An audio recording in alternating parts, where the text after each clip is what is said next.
Të nderuar teleshikues, mirëdita, nisim të transmetim maratonë këtu në Top Channel, që do të jetë për rreth 2 orë e 15 minuta me urimin për të gjithë besimtarët katolik. Gëzuar Pashkën, festë e cila po festohet në izolim për shkak të masave përpara ndalimin e përhapjes së koronavirusit. Gjatë këtij transmetimi do të sjellim atmosferën e festës, por edhe të rejat më të fundit nga situata në vend, rajon dhe botë në lidhje të drejtpërdrejta me gazetarët tanë dhe të ftuarit. Së pari do të shkojmë në lidhje me Kristi Gongo në katedralin e Tiranës. Përshëndetje Kristi, një Pashkë ndryshe kjo, pa besimtar dhe mesha që mbahen vetëm nga klerikët dhe u transmetuar në rrjetet sociale, apo jo? Monika, të përshëndes, së pari një urim për ty, gëzuar Pashkën për gjithë besimtarët katolik, por gjithashtu edhe për të tjerët që më shumë se kur ka nevojë për të dëgjuar një mesazh dashurie në këtë kohë për shkak të koronavirusit. Pashka është kremtimi më i madh në kalendarin liturgjik të kishës katolike, por edhe të kishave të tjera të krishtera, për të kremtuar ringjalljen e Krishtit. Por për shkak të masave parandaluese për përhapjen e COVID-19, mesha po zhvillohet pa besimtarët prezent. Edhe në fakt, me ndihmën e operatorit Ermal Gjidede ne mund të shikojmë se si këto stola në shtëpinë e Zotit, që në një kohë, në një Pashkë normale do të ishin të mbushura me besimtarë të cilët një zëri do të thërrisnin refrenin e kësaj dite festive që është Krishti u ngjall, vërtet u ringjall. Por duhet thënë se si mas parandaluese më e mira është që kjo mesh të mbahet dhe të ndiqet virtualisht nëpërmjet transmetimeve online, nëpërmjet rrjeteve sociale që mundëson Kisha Katolike.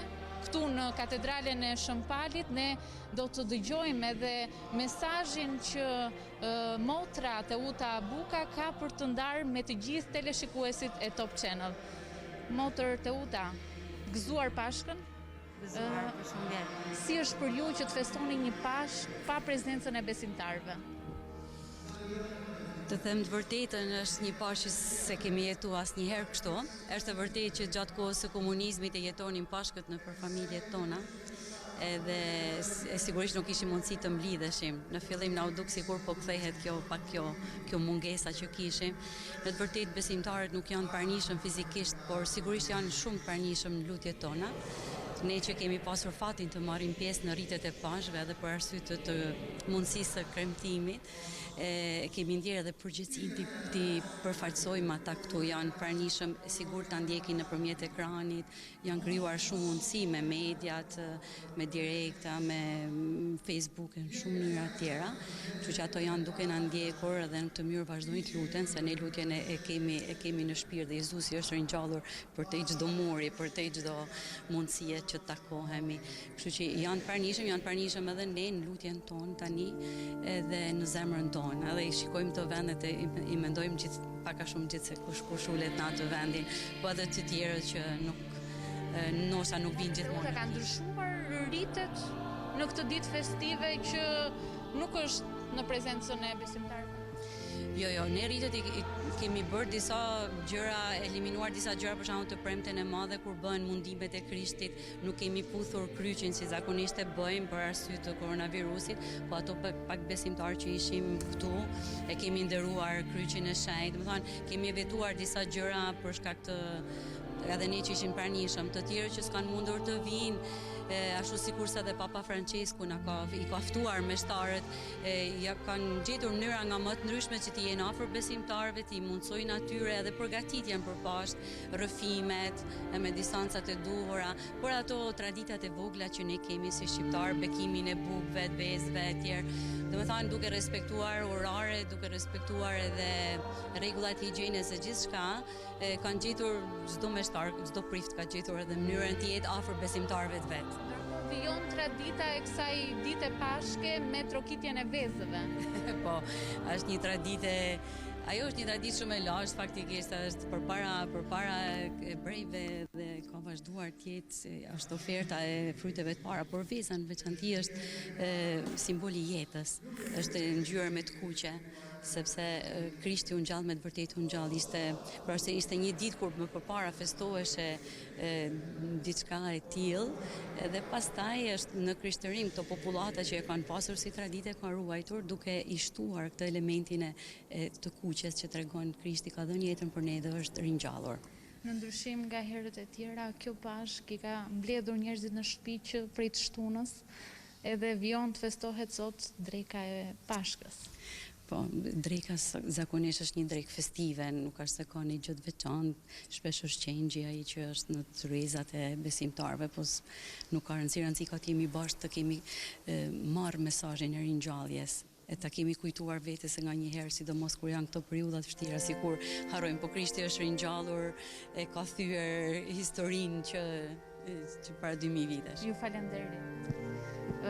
Pra kjo ishte fjala e motrës Teuta Buka, por gjithashtu në meshën e mesnatës le të ndjekim fjalën e imzot George Frendos.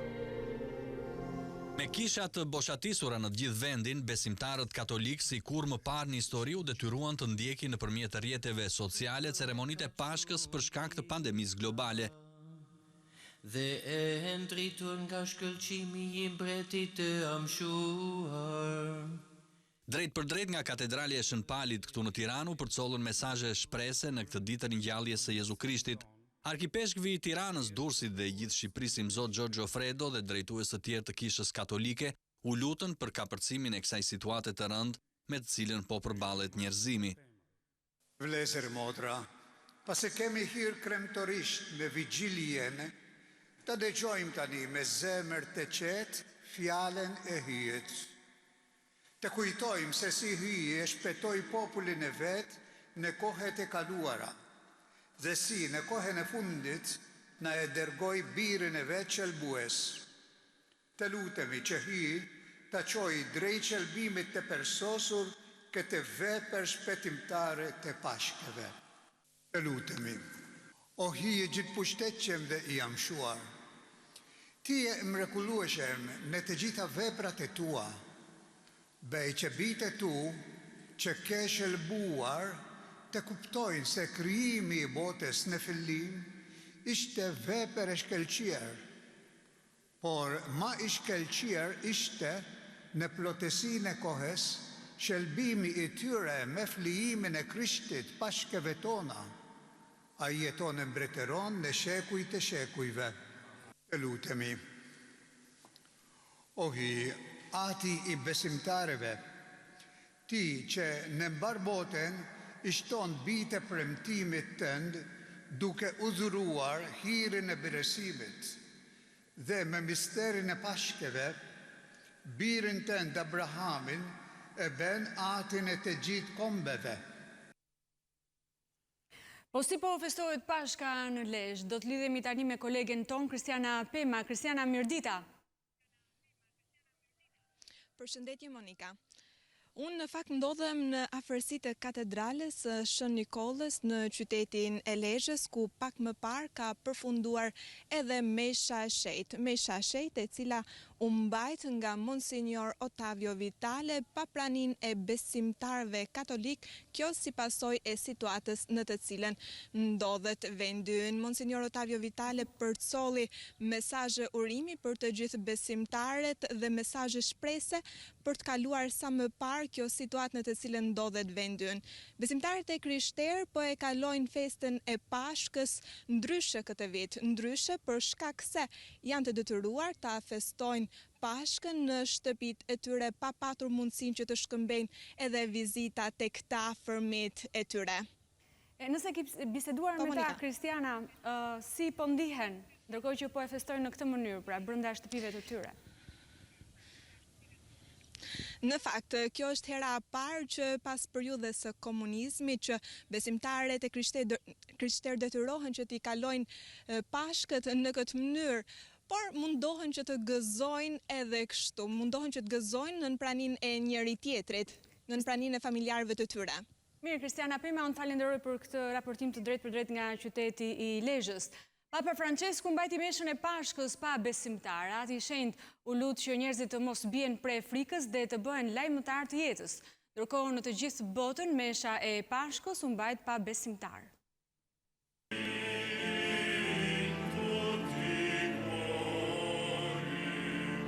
Papa Francesku I kërkoi njerëzve të mos bien pre frikës nga koronavirusi, duke ju lutur atyre të jenë lajmtar të jetës në një kohë vdekjesh. Lideri I Kishës Katolike Romane foli në meshën e tij të vigjiljes së Pashkës, mbrëmjen e të shtunës, në bazilikën e Shën Pjetrit, thuajse të zbrazët. Stanotte conquistiamo un diritto fondamentale che non ci sarà tolto, il diritto alla speranza. Pjesëtar të komunitetit katolik të botës prej 1.3 miliard besimtarësh mundën të ndihnin meshën online. Masat e izolimit janë ende në fuqi në Italinë e goditur rënd nga pandemia. Kryeministri italian Giuseppe Conte lëvdoi papën për gestin e tij të përgjegjshmërisë, pasi I shënoi Pashkët pa ceremoni masive.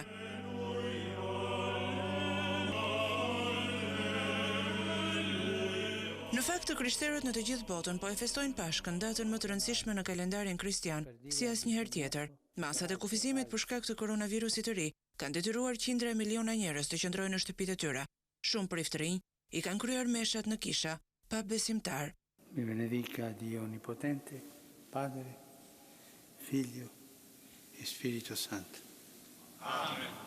Papa Francesku ndërkohë kujtoi rrëfimin biblik të gruas që gjeti të zbrazur varin e Jezu Krishtit në ditën që të krishterët besojnë se ai u ringrit nga vdekja.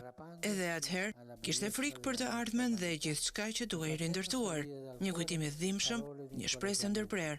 Për ta, ashtu si për ne, ishte një orë e errët, tha Papa. Mos keni frikë, mos u dorëzoni para frikës. Ky është një mesazh shprese që na drejtohet edhe ne sot, shtoi ai. Mesha e Papës normalisht mbahet në praninë e mira besimtarëve, por në ceremoni ishin të pranishëm vetëm pak persona. Edhe disa rite tradicionale po ashtu janë evituar, përfshirë pagëzimin dhe konvertimet. Do të shkojmë tani në qytetin e Shkodrës me Klodian Zhivanin. Klodian, mirëdita, si po festohen sot Pashkët në Shkodër? Përshëndetje, edhe besimtarët e Shkodrës, ashtu si besimtarët katolik në gjithë botën po I përjetojnë Pashkët në një atmosferë ndryshe. Për herë të parë pas 29 vitesh kishat po festojnë Pashkët pa besimtarë. Kjo kishte ndodhur vetëm gjatë regjimit komunist kur besimi nuk lejohej dhe katedrala e Shën kjo pas meje ishte kthyer në një pallat sporti. Aso kohë besimtarët guximshëm do të festonin Pashkët në shtëpitë e tyre, duke u fshehur komunizmin, ndërsa sot po ndodhen njëjta gjë, po festojnë Pashkët në shtëpi, por këtë herë për të fshehur një armiku të padukshëm. E përbashkëta është se pavarësisht vështirësive të dy këtyre periudhave, sërish në shtëpitë e shkodranëve ka atmosferë feste. Në mbrëmjen e kaluar zhvilluar edhe mesha e vigjiljes së Pashkëve, edhe gjatë ditës së sotme zhvilluar mesha e së dielës së Pashkëve, kur normalisht mesazhi ka qenë se bota do ta kapërcej këtë stuhi.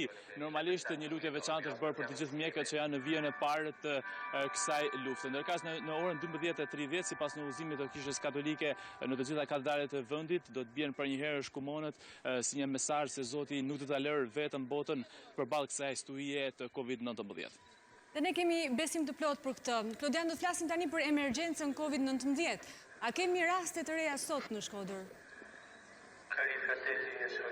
Fatkeqësisht kemi sërish raste të reja, kemi 5 raste të reja duke quar në 62 numrin e të prekurve në të gjithë qarkun e Shkodrës, 57 I përkasin vetëm Bashkisë së Shkodrës dhe asaj të Valldesit, 5 raste të reja të cilat janë zbuluar nga 22 testime të bëra gjatë ditës së fundit I përkasin sërish qytetit, 4 janë nga familjarët dhe personat e kontaktit të infektuarve të ditëve të kaluara, ndërsa një rast I ri dyshohet se është nga lagja e Perashit. Normalisht ndaj të gjithë familjarëve janë uzuar që të qëndrojnë në shtëpi, ndërsa po kryhen edhe kontrollet me tampon. Ndërkohë, Klodiana, ka mbërritur zëvendës ministri I Brendshëm Lamallari për të koordinuar menaxhimin e situatës? Po, me njëherë pas semërimit të tij nga ministri Leshaj, zoti Lamallari ka qenë dje në Shkodra, I ka zhvilluar një mbledhje me Komisionin e Emergjencave të Shkodrës, ku I pranishme ka qenë dhe kryebashkiaja Voltana Ademi. Ka patur një takim ku është diskutuar për masat që duhet marrë, ai ka lënë disa porosi, sidomos për policinë e Shkodrës dhe forcat e ushtrisë që të tregohen më të vëmendshme, sidomos në ato pikat ku ka grumbullim të njerëzve siç janë tregjet e Shkodrës. Ai ka kërkuar që të merren të gjitha masat që të mos lejohen në ditët në vazhdim të ketë grumbullime masive të qytetarëve. Po, prefekti a ka reaguar një ditë pas shkarkimit të tij dhe a ka koment nga kryebashkiaja Ademi për këtë shkarkim dhe dërgim të zëvendës ministrit të Brendshëm në qytetin e Shkodrës? Jo, realisht nga ish prefekti Qesmilja nuk ka një reagim duke ditur se në profesionin e tij është një oficer, siç duket ka pranuar detyrën e marrë nga zoti Llamllari, ka pranuar edhe versionin e ministrit Leshe dhe kabinetit të Këshillit të Ministrave dhe ka lejuar zotin Llamllari që të marrë detyrën. Ndërkëse që nga kryebashkiaka Vlltana Demi nuk është se ka patur ndonjë reagim, por ajo duket se e ka miratuar këtë vendim të qeverisë teksa ka marrë pjesë edhe në mbledhjen dhe ka diskutuar së bashku me Llamllarin. Dian Zhivani, unë falenderoj për këtë informacione drejt për drejt nga Katedralja e Shkodrës. Por si është bilanci sot dhe sa raste të reja kemi me COVID-19 në Shkodrë, do të lidhemi tani në sitalin efektiv në QSVT me Andi Borën, pra bëhet fjalë për të dhënat më të fundit në Shqipëri. Andi, përshëndetje, sa raste të reja kemi sot? Përshëndetje Monika, gjatë 24 orëve të fundit janë testuar 233 persona, të dyshuar prej të cilëve janë konfirmuar 13 raste të reja me COVID-19 duke e quar bilanci në total të prekurve në vendin ton në 426. Lajmi mirë nga ana tjetër është që gjatë 24 orëve të fundit kemi pasur edhe 20 persona të shëruar duke e quar pra numrin e të shëruarve nga COVID-19 në 217. Aktualisht në spitalin efektiv ku ndodhem janë të shtruar 41 pacientë të cilët po marrin trajtim mjekësor, 6 pacientë janë pra në terapi intensive, ndërsa 2 prej tyre janë të intubuar pra me frymarrje të drejtuar. Ndërsa në spitalin COVID-2 pra Shefqet Ndroqi, kemi 8 pacientë të cilët janë të shtruar, 6 prej të cilëve janë në terapi intensive, ndërsa 5 prej tyre pra nga këta 6 pacientë janë të intubuar. Pra në 2 spitalet në total kemi 49 pacientë të cilët po marrin trajtim mjekësor. Por për më tepër detaje le të ndjekim prononcimin e doktoresh Marieta Dervishit nga Instituti i Shëndetit Publik. Në 24 orët e fundit janë testuar 233 persona të dyshuar, prej të cilëve janë konfirmuar 13 raste të reja me COVID-19. Deri në këto momente janë testuar 3877 raste të dyshuara dhe prej tyre janë konfirmuar pozitiv me COVID-19 426 raste. Betejën me këtë sëmundje e kanë humbur deri tani 23 qytetarë, me gjithë përpjekjet e jashtëzakonshme të personelit shëndetësor. Gjatë 24 orëve të fundit, 20 pacientë të tjerë janë shtuar listës të shëruarve, duke quar numrin e të shëruarve me COVID-19 në 217. Siç duket, edhe në grafikun e shpërndarjes të shëruarve, sipas grup moshave, kemi raste të shëruara në të gjitha grup moshat. Ju informojmë se në shërbimin infektiv aktualisht janë 41 të shtruar, 6 pacientë prej tyre janë në terapi intensive, ndërsa 2 prej tyre janë të intubuar. Në spitalin COVID-2, Shefqet Ndroqi, janë 8 pacientë të shtruar, 6 pacientë prej tyre janë në terapi intensive dhe 5 prej tyre janë të intubuar. Në të 2 spitalet COVID aktualisht po marrin shërbimin 49 pacientë.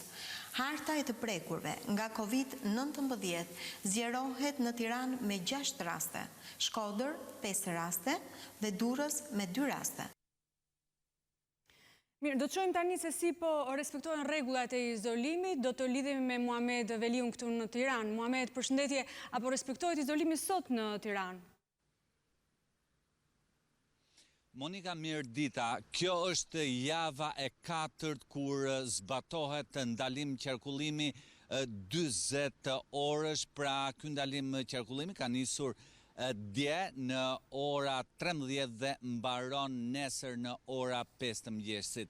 Ndryshe nga 2 javët e para, kur kemi parë edhe neglizhim nga qytetarët të këtyre masave, sot do doja të theksoja, Monika, se Tirana vlen për tu admiruar, po respektohet maksimalisht ky ndalim qarkullimi 40 orësh.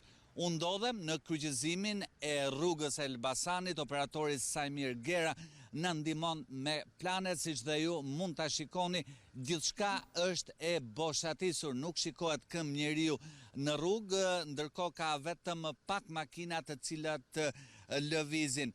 Kjo, Monika, do t'jetë java e fundit me këtë lloj ndalim qarkullimi 40 orësh Një ditë më parë, kryeministri Edi Rama foli dhe për masa të reja lehtësuese, të cilat do të implementohen duke nisur nga dita e nesërme.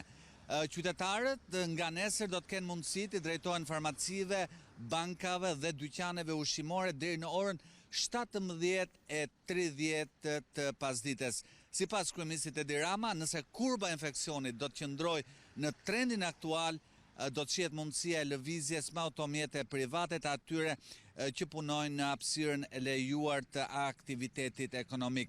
Sa kaq Monika, qeveria është duke parë mundësinë e kthimit në atë të shtetasve shqiptar që kanë mbetur në shtetet europiane si pasojë e mbylljes së kufive.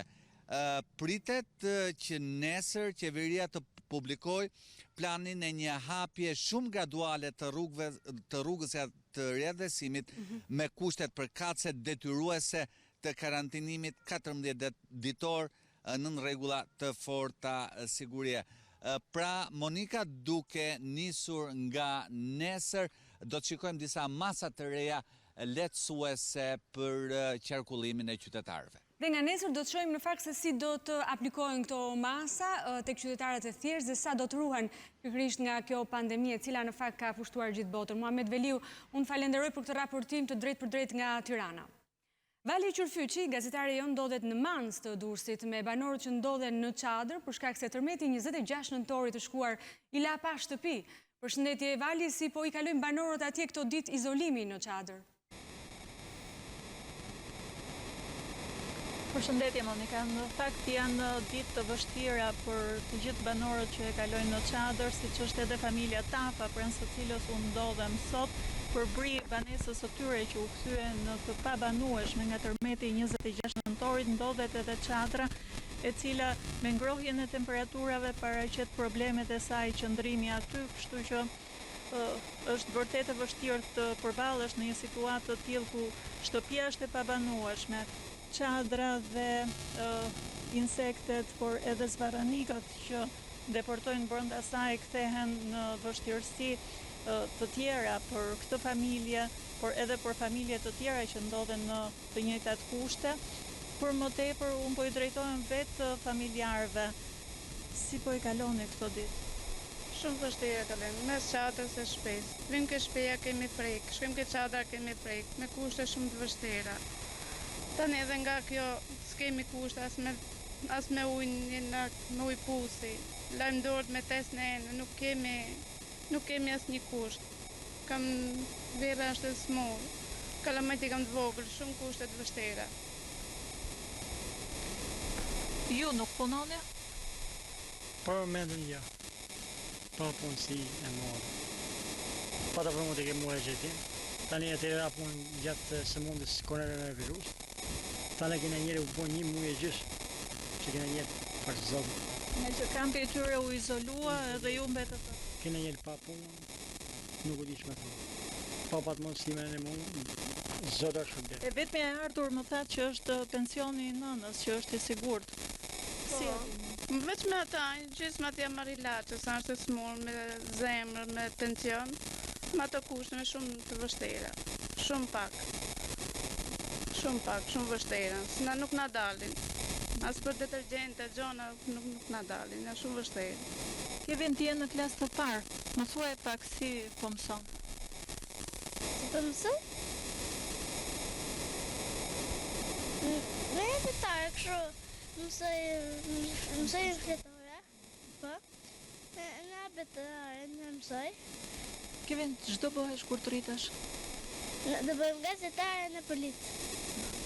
Me Kevin i cili... Pra është Vali Qurfyqi drejt për drejt nga një familje në Mans të Durrësit, ajo po raportonte një histori njerëzore atje, si kjo familje ka dhe shumë të tjera të shpërndarë në të gjithë Shqipërisë, sidomos edhe në këto kushte e karantinimi në cilën ata ndodhen. Ndërkohë, Bruna Korçuku është në Elbasan, ne do të lidhemi me atë për të na treguar histori të tjera. Bruna, si po respektohet izolimi dhe si po e kalojnë të varfrit izolimin?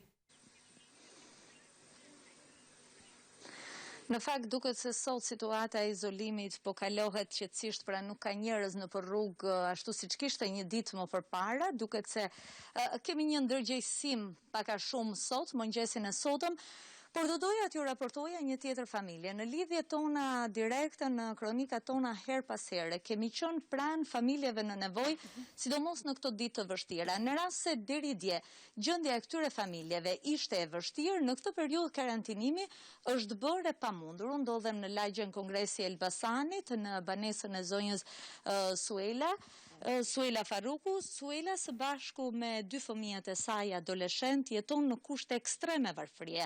Ajo është e papunë, deri dje shiste rroba të përdorura për të mbajtur familjen e saj, ndërsa sot, pra prej 1 muaji karantin, ndodhet e izoluar dhe në kushte të jashtëzakonshme të vështira.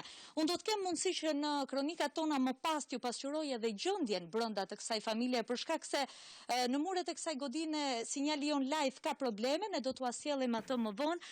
Suela, me se po jetoni ju këto ditë? Mua këto ditë më kanë ndihmuar pak vllai, po edhe vllai nuk ka mundësi i shkretis, edhe ai është veti 4, edhe ai është pa punë, se është mbyllur dyqani vet. Dhe tani për momentin, ja, që të them unë, nuk kam as një lloj të ardhure. Atë që kisha të shqëshisi atje, shes edhe në që shifni vetë gjendjen time si jam. Për momentin asgjë nuk kam. Ju rrisni e vetë me 2 fëmijë adoleshent, prej 13 vjetësh tashmë jeni e ve, si e përballoni jetesën në një kohë të zakonshme, përveç kësaj që është e jashtëzakonshme për të gjithë? Unë kam pas punuar dikur, edhe u smura, më hoqe nga puna.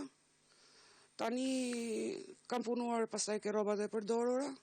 Suela ka qenë pastruese në spitalin e Elbasanit dhe për shkak të problemeve shëndetësore asaj është dashur një kohë disi e zgjatur të kurojë, më pas është hequr nga puna. Bëhet fjalë para sa vitesh? Para 4 vjetësh. Jam hequr nga puna. Edhe 2 vjet e gjysmë është dashur të kurohesha. Kur jam rikthyer, kam kërkuar prap punën time dhe më kanë refuzuar që nuk është e mundur të rikthehem në punë. E kërkoj prap punën, që të futem se kam 2 jetim për të majt. As më kanë refuzuar gjithmonë. Dhe jam kthyer të shes rrobat përdorura se duhet u sheh fëmijët. Dua punë të maj fëmijët e mi, asgjë tjetër. Nuk kam kërkuar lëmosh ose nuk ka shumë, kërkoj punë. Qa të them unë tjetër? Ja, ti shive gjendjen time si jetoj. Janë 2 fëmijë adoleshent.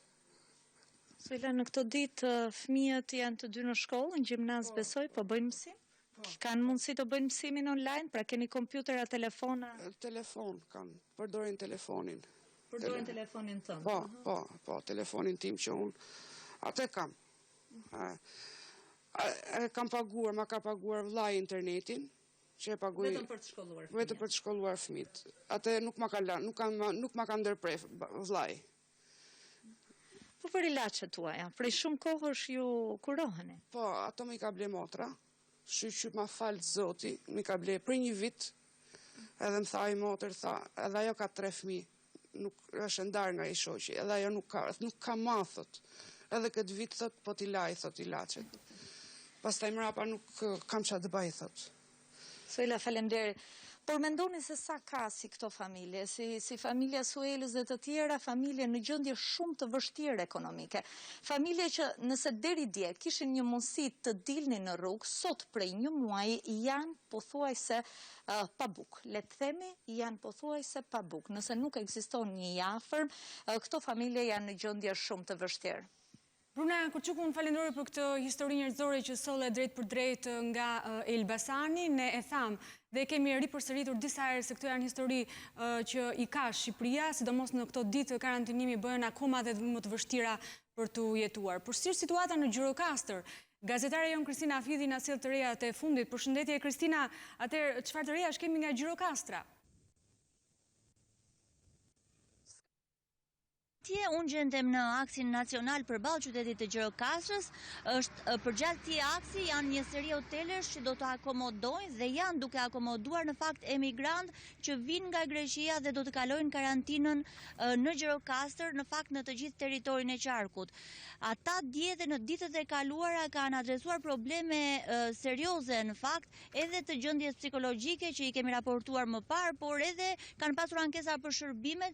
Unë kam pranmer prefektin e qarkut i cili po e drejton në të gjithë këtë operacion edhe po ndihmojnë në fakt me një plan masash të gjithë situatën dhe po i drejtojmë atij në fakt me të gjithë problematikën që emigrantët kanë adresuar. Më shpjegoni zoti prefekt, si është situata, i keni verifikuar ju kushtet brenda hoteleve dhe ato çfarë pretendojnë ata që janë në karantinë? Atëherë në radhë parë në sajt të dy urdhrave të ministrit të brendshëm dhe ministrit të shëndetësisë, i cili përcakton qartë për gjithë shtetat që duhet të kthehen në territorin e Republikës së Shqipërisë nëpërmjet pikave të hyrjes, në rastin ton konkret nëpërmjet KK-vis, ne kemi marrë gjitha masat për të strehuar, sepse urdhri është i qartë që këta do të qëndrojnë 14 ditë në karantinë. Kështu që ne nëpërmjet në rolin e kryetarit të Komisionit të Emergjencë Civile në qark, unë kam kërkuar nga kryetarët e bashkive, të cilët janë dhe ata kryetarët të emergjencave në bashkitë e tyre, të më japin shtretrit dhe dhomat të cilët ata kanë mundësi për t'u ofruar në këtë situatë. Gjendja e këtyre dhomave si është kryer verifikimi përderisa ka pretendime? Atëherë, në momentin e parë, ne si shtab morëm me njëherë masat për sa i përket disinfektimit të gjithë këtyre shtretrave të këtyre dhomave për të qenë të aftë, të gatshëm për t'i pritur këta shtetas. E para njëherë unë do të sqaroj, këta janë gjithë shtetas si gjithë të tjerë.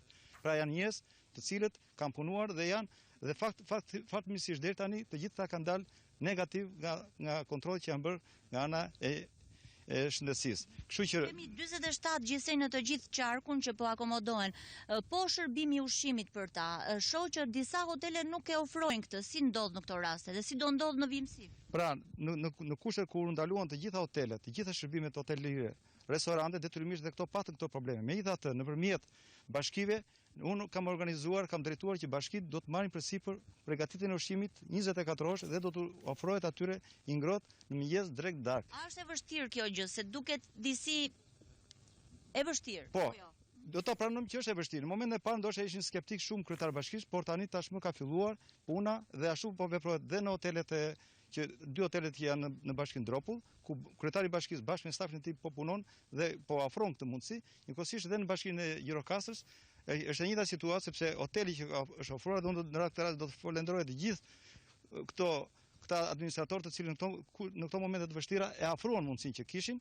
Dhe problemet e tjera është pushteti vendor i cili po merr masa dhe nuk po i lëm ata që të kenë probleme për sa përket anës ekonomike dhe ushqimore.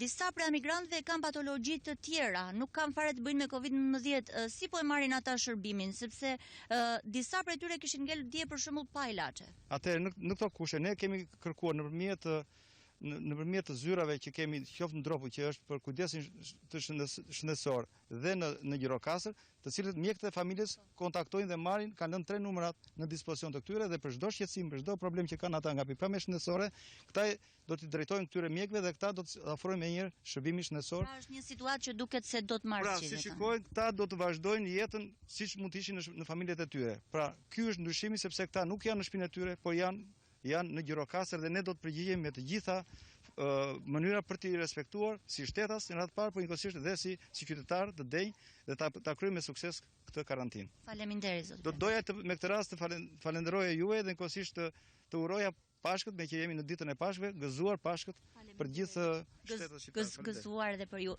Linja në studio. Kristina Afidhi, falenderoj për këtë raportim të drejt nga Gjirokastra, por si do të jetë situata në Korçë, ne do të lidhemi pas një shkëputje publicitare në pjesën e dytë të maratonës sonë.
të jemi sërish së bashku të nderuar teleshikues në këtë pjesë të dytë të maratonës sonë informative dhe do të shkojmë në Korçë, siç dhe e lajmëruam. Korça bëhet gati për hotelin e tretë të karantinës për emigrantët që vinë nga Greqia.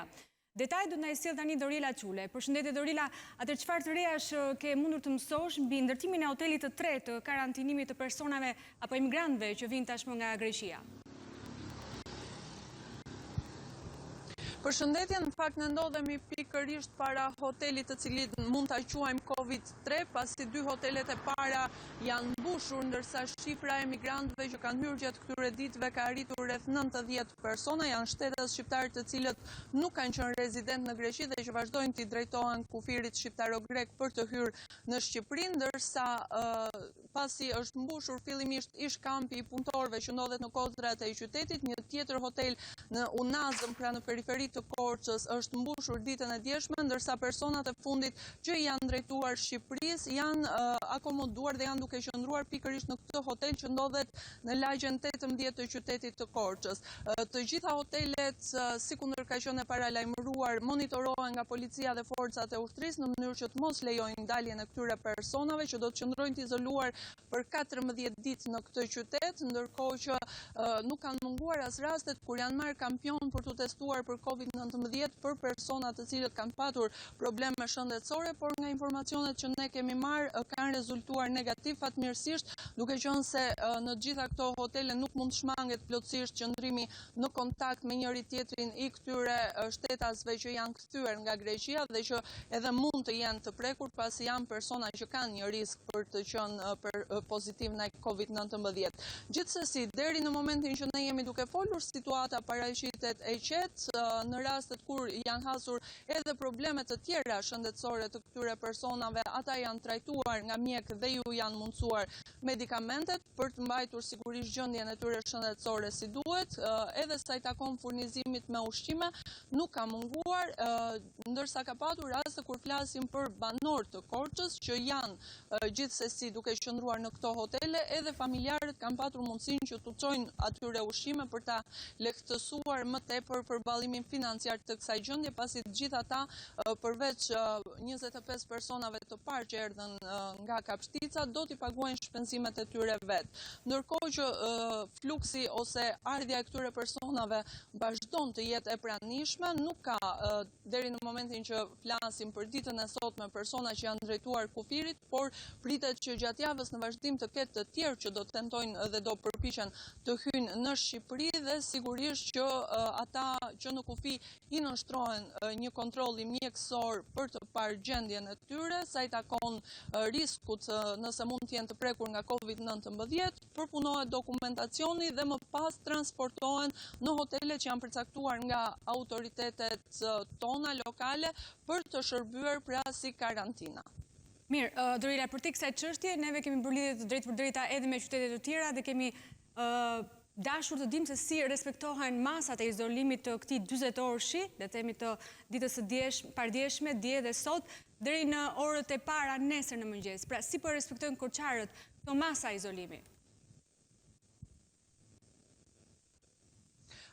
Janë duke u respektuar. Dita e sotme nuk ka patur lëvizje, nuk ka njerëz që të kenë dalë dhe të kenë shkelur, le të themi, detyrimin që është për të qëndruar në shtëpi gjatë gjithë ditës së sotme deri ditën e nesërme, edhe pse e diela e kësaj jave ka qenë ndoshta edhe një ditë që përkon me një prej ritualeve që nis javën e Pashkës për Pashkës ortodokse, është e diela e dafinave, por gjithsesi për shumë besimtarë korçar duket se ky ritual nuk është bërë i mundur që të plotësohet, nuk kanë mundur të shkojnë në kishat e Korçës dhe janë detyruar të qëndrojnë në shtëpi. Në pjesën kryesore të qytetit, po themi në qendër, nuk ka lëvizje, ndoshta edhe në periferi ku ne kemi lëvizur për të parë se si veprojnë banorët, janë kryesisht dalje deri tek dera e shtëpisë, por jo lëvizje për të shkuar diku apo për të qenë në kontakt me persona të tjerë. Dorila Çule, unë falenderoj për këto informacione drejt për drejt nga qyteti i Korçës. Do të shkojmë tani në Greqi, pikërisht në Athinë, është Artur Bibe, si çdo ditë që na informon mbi informacionet më të fundit, pra bilancin zyrtar të prekurve me Covid. Por fillimisht, Artur, dua të di se si po i festojnë besimtarët katolik festën e Pashkëve katolike. Përshëndetje Monika zonja Zotrin, ndodhemi është katedrales katolike këtu në Athinë. Në fakt si të gjithë objektet fetare të vendit këtu në Greqi, pra është edhe kjo e mbyllur, është hera e parë që ndodh kjo gjë në Greqi, nuk ka ndodhur as në kohën e pushtimit fashist, as gjatë luftës civile dhe aq më tepër gjatë gjithë problemeve që Greqia ka hasur këto vitet e fundit. Është një pamje jo e këndshme për të parë, por gjithsesi besimtarët katolik kanë zgjedhur të respektojnë urdhrat e qeverisë për të shmangur sa më shumë pra distancimin social dhe për të mbaruar sa më shpejt Monika çështjen e Covidit në vend. Që vlen të përmendet që shifrat gradualisht po përmirësohen. Kemi vetëm 3 të vdekur gjatë 24 orëve të fundit, pra është 96 numri të vdekurve dhe rreth 1280 numrit të prekurve. Duke se tani kurba ka ngelur stabile dhe besoj që gjatë 2 jave në vazhdim, Greqia do të marrë sërish veten dhe do të filloj të hapet edhe tregu, po edhe lëvizja e qytetarëve, Monika. Qytetarët ndërkohë kanë qenë shumë të respektuar sa i përket masave të shtrëngimit. Por dje po lexoja në një sajt politiko.eu që ish-ministri i financave grek Varoufakis është vendosur në një lumë kritikash sepse ka shkelur rregullat e karantinimit teksa shkonte në një shtëpi të tij në Ishull. Sa e vërtetë është kjo? Po, është në fakt zoti Varoufakis është një personazh pak i diskutueshëm edhe për sa i përket mënyrës se si ai sillet edhe jashtë dhe brenda parlamentit të vendit, ka qenë ministri i financës në kohën që Greqia ka kaluar fazën më të errët të ekonomisë së saj gjatë krizës, pra nga 2015 deri 2016 ka qenë zoti Varoufakis ministër. Ai në fakt provokoi një përballje të paqëllënshme, besoj unë, me një nga rojet bregdetar që ndodheshin në portin e Pireut, ku një prej rojeve pra e pyeti nëse kishte dokument për televizor, dhe zoti Varoufakis me stilin e tij pak bombastik dhe pak provokues, i tha atij roje se shiko se ti duhet ta dish kush jam unë dhe prandaj nuk ka pse të më kërkosh dokumentat. Gjithsesi, dhe kryetari i bashkisë, po dhe rajoni policisë në Egjina, njoftuan se ndaj zotit Varoufakis ka filluar ndjekje penale, e cila shumë shpejt do të shkojë në parlament për të hequr imunitetet e të proceduar pra me gjobën që është 5.000 euro dhe penalizimet e tjera që i përkasin zotit Varoufakis. Monika. Kështu pra, përsa i përket zbatimit të ligjit dhe masave shtrënguese të Covid-19, secili nga ne është i barabartë përpara ligjit. Artur Bibet, falenderoj për këtë informacione drejt për drejt nga Athina. Covid-19 dhe izolimi kanë pastruar ajrin në Tiranë. Jetona Koçebelli ndodhet në Dajt. Izolimi ka një lajm të mirë, apo jo, Jetona? Përshëndetje Monika, në fakt kur ishim duke ardhur rrugës për në parkun kombëtar të Dajtit me grupin ton të xhirimit, operatorin Sulejman Plakun, njëkohësisht edhe Dash Koronin, u habitëm dhe nuk po vendosnim se në çfarë panorame të zgjidhnim më parë për të pasqyruar tek ju. Është një mrekulli, është një panoramë të cilën në ditë zakonshme ne nuk do të kishim kur mundësinë që ta shijonim. Tirana pas meje duket më pastër se kur, më e qartë se kur, edhe natyrisht që kjo nuk është vetëm nuk është e zakonshme vetëm për Tiranën, por për gjithë qytetet, për gjithë metropolet e botës, për gjithë qendrat urbane të cilat në një jetë të zakonshme i pushton ritmi frenetik, patjetër edhe smogu.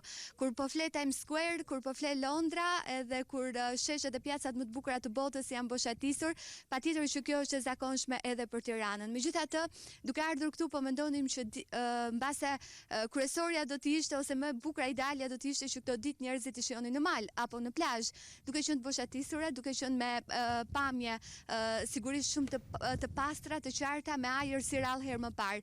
Gjithsesi, kjo është kontradikta e njerëzimit, ne jemi të detyruar që qëndrojmë në shtëpi për shëndetin tonë dhe të afërmëve tanë. Kështu që unë nuk më ngele gjë tjetër përveç se t'ju servir këtë panoramë dhe natyrisht që t'ju them që sipas raporteve ndjeshëm ulja është ulur pra ndotja në Tiranë, por edhe në qytetet e tjera, jo vetëm në Shqipëri, në mbar botën.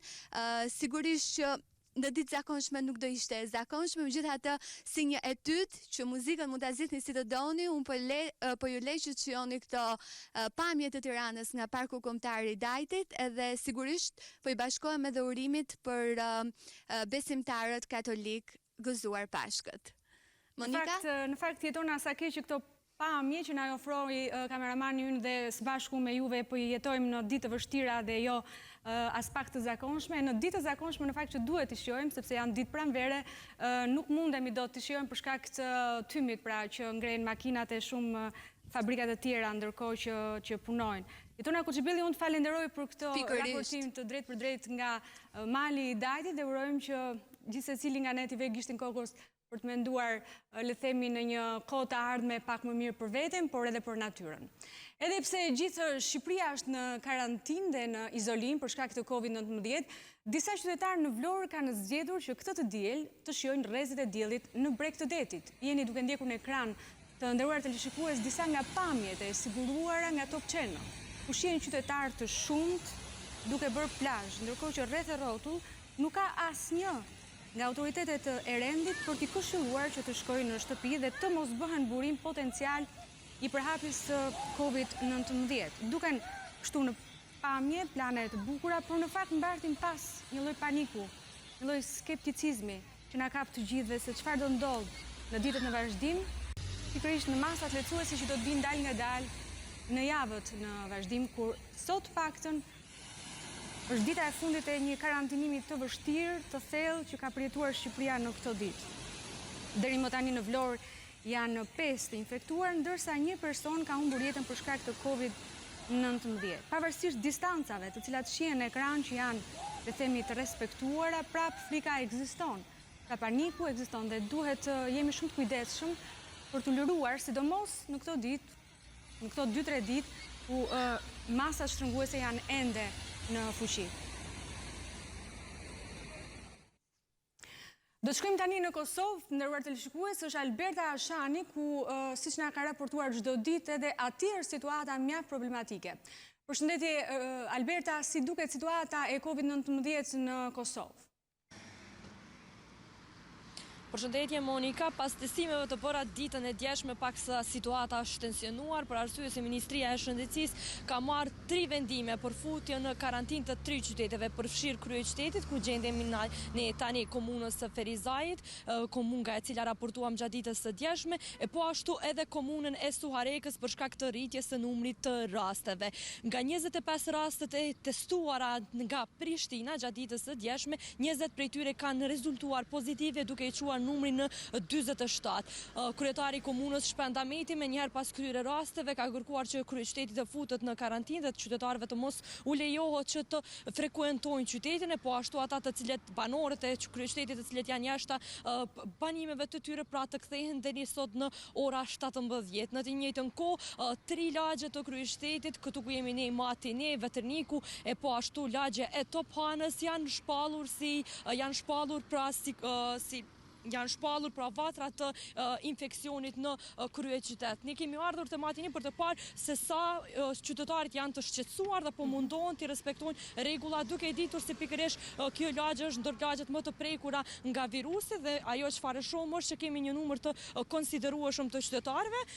Atje tutje janë qytetarë të cilët megjithëse po e respektojnë distancën, një pjesë e tyre kanë masa mbrojtëse dhe disa jo, dhe janë duke pritur në rend për të furnizuar me barna apo çfarë do lloj tjetër të materialeve të tjera të nevojshme nga barnatorët në këtë lagje. Po ashtu pranë kemi edhe marketin këtu afër, të cilin jemi duke parë një numër të konsiderueshëm të veturave dhe nga ajo çfarë shohim është se disa prej qytetarëve kanë hyrë në market pa pasur asnjë masë mbrojtëse dhe kjo është lejuar edhe nga personat përgjegjës të cilët janë duke e menaxhuar situatën pra brenda marketit që të hyjnë në këtë lloj forme. Pra po shohim se ka rrjedhimisht tejet lëvizje brenda kësaj lagje, derisa kryetari i komunës ka thënë se do të merren masa të reja nga niveli qendror.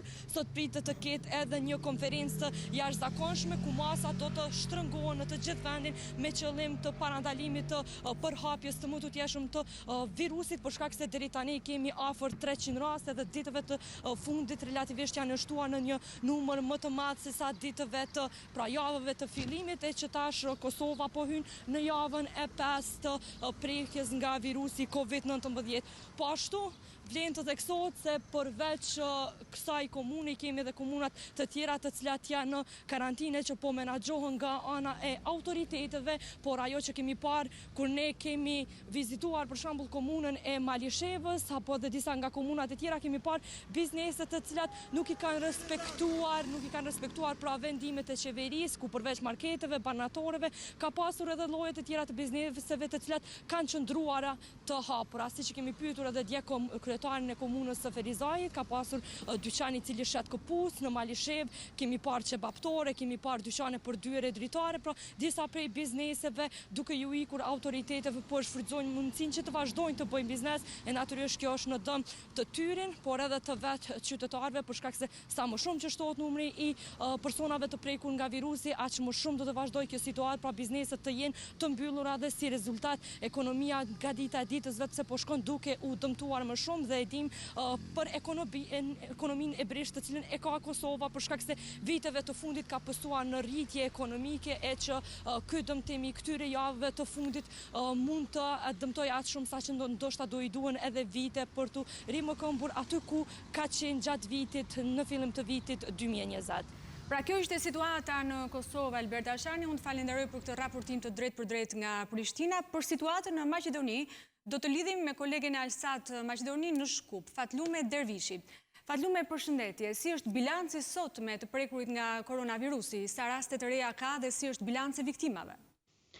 Përshëndetje nga Shkupi, deri në këto momente, Ministria e Shëndetësisë nuk ka dalë me informacione zyrtare për bilancin e 24 orëve të fundit, megjithatë mediat tashmë kanë filluar që të publikojnë informacionet jo zyrtare nga burimet e tyre. Mësohet se për 24 orët e fundit janë gjithsej 68 parafërsisht të infektuar, që do të thotë se kjo e çon numrin në 828 gjithsej të infektuar në Maqedoni për gjithë të periudhën prej kur është regjistruar rasti i parë me virus korona. Nuk dihet nëse gjatë 24 orëve të fundit ka viktima të reja, megjithatë informacionet zyrtare të cilat u konfirmuan nga dita e dieshme, flasim për 34 të vdekur. Do me thonë, informacioni zyrtar i fundit është nga dita e dieshme dhe atë janë regjistruar 34 viktima. Maqedonia, Shkupi dhe i gjithë territori i saj janë në karantinë në izolim 24 orësh. Gjithsesi izolimi ka filluar nga e premtja dhe atë nga ora 16 dhe do të zgjasë deri të hënën në ora 5 të mëngjesit. Fatlume, dhe cilat janë qytetet më të prekura dhe a po zbatohen masat? Ndër qytetet më të prekura është kryeqyteti, sepse autoritetet këtë e sqarojnë me atë se në kryeqytet ka më shumë lëvizje dhe normalisht ka më shumë banor. Kumanova është qyteti i dytë më i prekur në vend, numri i të infektuarve në bazë ditore në Kumanov dhe në Shkup shkon paralelisht.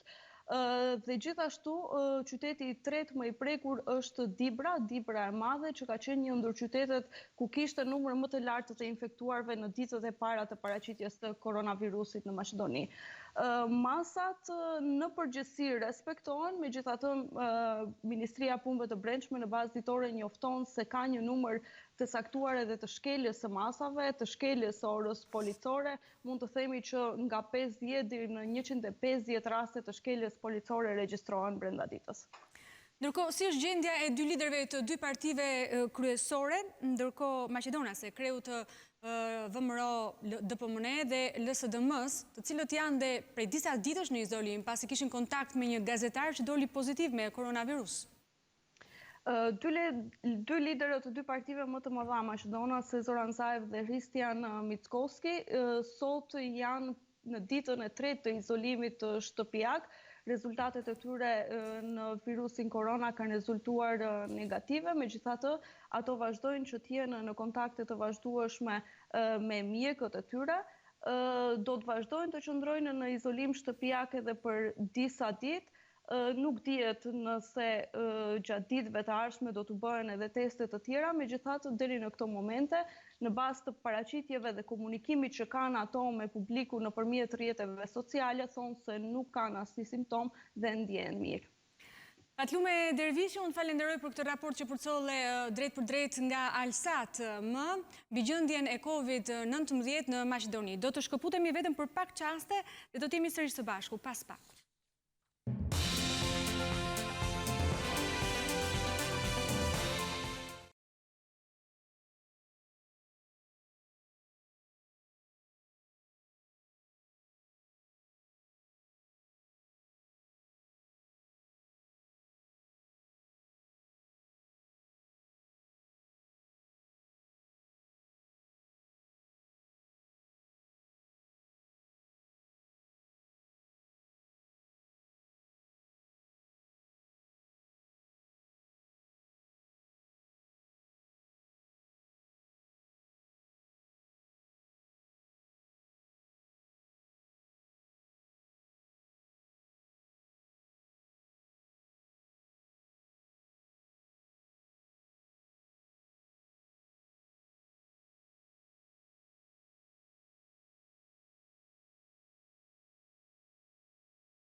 Pasi bëm një përshkrim të gjatë, le të themi, të qyteteve të Shqipërisë, të respektimit të masave të izolimit, por edhe situata e të prekurve, jo vetëm në Shqipëri, por edhe në Greqi, kontaktuam edhe me kolegët tanë Artur Bibe e të tjerë. Do të shohim se si është situata në Francë. Për situatën atje do të lidhemi në telefon me kolegun e radios Francë Internacionale, Artan Kutra. Artan, përshëndetje, si është bilanci kësaj të diele atje? Përshëndetje, është dita e 27 e karantinës dhe numri i personave që kanë ndërruar jetë është vërtet relativisht i madh, numërohet rreth 13.832 persona që kanë humbur jetën, ndërta rreth 5.000 në azilet e pleqve ose në institucionet e tjera që merren me mbajtjen e personave të moshuar. Nëse do të shikojmë shifrat, janë vërtet disi të larta, por nga 3 ditët e fundit, numri personave që kanë humbur jetën është relativisht i ulët.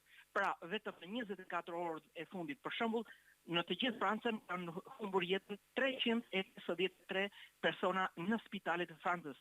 Kjo është një shifër që tregon një zbutje të numrit të personave që kanë humbur jetën, e po kështu edhe numri i personave që janë shtruar në reanimacion prej këtyre 3 ditëve të fundit është shumë më pak krahasuar me ditët e mëparshme. Është dita e tretë që dallon numrin e vdekur. Kjo konsiderohet dhe vlerësohet tepër pozitive në Francë nga autoritetet shëndetësore. Ndërkohë, Artan, çfarë parashikojnë më tej ekspertët dhe specialistët e shëndetësisë? Ku mund të vihet situata nën kontroll dhe sa mund të zgjasë ajo? Ekspertët e shëndetësisë kanë në fjalimet e tyre vetëm 2 fraza të artën, bërjen e testimeve sa më masive dhe respektimin e rregullave parandaluese higjienës. Pra, mos dalje në rrugë, qëndrimi në shtëpi, larg të duarve, pra marrjen e këtyre masave tepër shtrënguese, të cilat duhet thënë për hir të vërtetës në Francë në këto ditë të para pranverore duket se janë shtrënguar, sepse njerëzit kanë tendencën që ta lëshojnë pak veten dhe edhe të dalin përtej orareve të ndryshme, por këtu është e lejuar të dalin vetëm 1 orë në ditë. Ndoshta janë edhe temperaturat e larta të këtyre ditëve pranverore me diell që duket sikur njerëzit kanë tendencën për të dalë, por autoritetet kërkojnë që të respektohet në maksimum karantina. Në këtë kuadër, nëse do të shikojmë në këtë datë 12 prill që është edhe festa e Pashkëve, është diçka jashtëzakonisht e rrallë. Janë kryer rituale fetare, për herë të parë në historinë e fesë në Francë nuk ka pasur asnjë besimtar që të jetë i pranishëm në qendrat e kultit. Janë kryer këto rituale vetëm në mënyrë tepër individuale me 5 përfaqësues të kult të klerit dhe përmes televizionit. Po, Artan, thuhet në fakt që edhe gjatë luftës së dytë botërore, pashkët katolike nuk janë dalur së festuari mes besimtarëve dhe shtëpisë së Zotit, pra kishës. Unë falenderoj për këtë raportim të drejtë për drejtë nga Franca, do të kemi sërish lidhje të tjera së bashku në ditët në vazhdim për situatën se si do të shkojmë më tej. Do të vim në Tiranë, është Sidorela Gjoni, e cila do të na përcjell atmosferën e respektimit të masave të izolimit në Tiranë, por jo vetëm. Ajo do të na prezantojë me ata njerëz të cilët sot nuk kanë pushim dhe nuk janë brenda të izoluar. Ata punojnë, por cilët janë ata? Sidorela, të përshëndes. Përshëndetje Monika, në fakt kishte drejt kolegu Muhamet Veliu pak më herët kur tregoi se si asnjëherë më parë po respektohet izolimi në kryeqytet dhe rrugët janë të boshatisura. Un kam vëzhguar për rreth 1 orë të gjithë zonën e kryeqytetit, pjesën më të madhe, dhe realisht nuk ka persona të cilët shkelin karantinën dhe po qëndrojnë të gjithë të izoluar në shtëpitë e tyre. Ajo që më toroqi vëmendjen gjatë këtij vëzhgimi ishte padyshim se të vetmit persona të cilët gjendeshin në rrugët e kryeqytetit ishin punonjësit që merren me pastrimin e Tiranës, e për këtë arsye, për të mësuar më tepër rreth punës së tyre gjatë kësaj periudhe të vështirë, apo zonave ku po fokusohen më tepër, masave që kanë marrë për të qenë sigurt, po mbi të gjitha për të pastruar e dezinfektuar kryeqytetin në mënyrë që dhe qytetarët të ndihen sa më të sigurt. Pranë meje ndodhet drejtoresha e drejtorisë së përgjithshme të pastrim gjelbrimit Arlinda Binjaku, e cila mund të na tregojë diçka më tepër rreth punës së vështirë që hasin këta punonjës gjatë gjithë ditëve. ku jeni fokusuar më tepër gjatë kësaj periudhe? Përshëndetje, duke ju falenderuar për interesimin që po tregoni dhe vëmendjen ndaj këtyre punonjësve në këtë ditë të vështira. Si fillim, unë kam një urim për të gjithë shqiptarët, duke qenë se sot kemi një ditë shenjtë, i uroj të gjithëve gëzuar Pashkën, gjithë besimtarëve katolik. Paqim begatinë e Zotit, qofshim të bekuar gjithë edhe harmoni edhe paqe. Mbi gjitha shumë shëndet në këtë ditë. Lidhur me punën e pastrimit që po realizohet këtë ditë në Tiranë, ajo është një punë e vazhdueshme sipas një plani ditor të përcaktuar, përqendrohet në gjitha njësitë administrative, në të gjitha rrugët e Tiranës dhe kryesisht vëmendje i është vënë rejgjeve, aty ku këtë ditë ne kemi parë që ka më shumë qytetarë apo hapësirat e gjelbërta, lulishtet apo blloqet e banimit poshtë pallatit që janë më të frekuentuara këtë ditë nga njerëzit për shkak të karantinimit të tyre nëpër banesa. Puna e këtyre punonjësve është e vazhdueshme, realizohet çdo ditë. Ne jemi kujdesur që punonjësit të cilët janë mbi 60 vjeç dhe punonjësit që kanë fëmijë të vegjël të qëndrojnë në shtëpi dhe mos jenë të pak të angazhuara me punë këto ditë vështira. Grupet që ne nxjerrim në terren janë grupe më të zvogluara për të respektuar dhe distancimin e tyre. Gjithashtu për këtë do të flisja për masat. Çfarë masat? Atëherë masat që janë marrë lidhur me këta punonjës, kujdesemi që ata të jenë të distancuar her pas here nga njëri tjetri, të jenë të pajisur me doreza, me maska, me mjetet që janë më të domosdoshme këto kohë. Mjetet dhe veglat e punës që ata përdorin, ne kujdesemi që t'i dezinfektojmë çdo ditë, si me fillimin e punës dhe në mbarim të punës së tyre, dhe besojmë që jemi duke u munduar që ata t'i mbajmë sa më afër, sepse janë një ndër kategoritë që janë duke bërë më të mirën për qytetin këtë ditë. Faleminderit. Pastërtia, Monika, është arma kryesore në fakt që mund të mposhtim koronavirusin, e duket të paktën se kryeqytetit nuk i mungon as dezinfektimi dhe pastërtia në këtë periudhë të vështirë. Të falenderoj si Lajgjoni për këto informacione dhe për bisedën që solle në studio. Vëmendja në këtë ditë të koronavirusit është përqendruar në Europë dhe Amerikë. Por si situata në kontinentin afrikan, atje ka disa shtete që nuk janë prekur. Në Afrikë jetojnë edhe shqiptar, me një prej tyre do të lidhemi tani në Kenya. Është Salie Gaetani Osmankaq. Salie, përshëndetje, me qenë se kjo telefonat është kaq e largët, duam të dim prej sa kohësh jetoni në Kenya.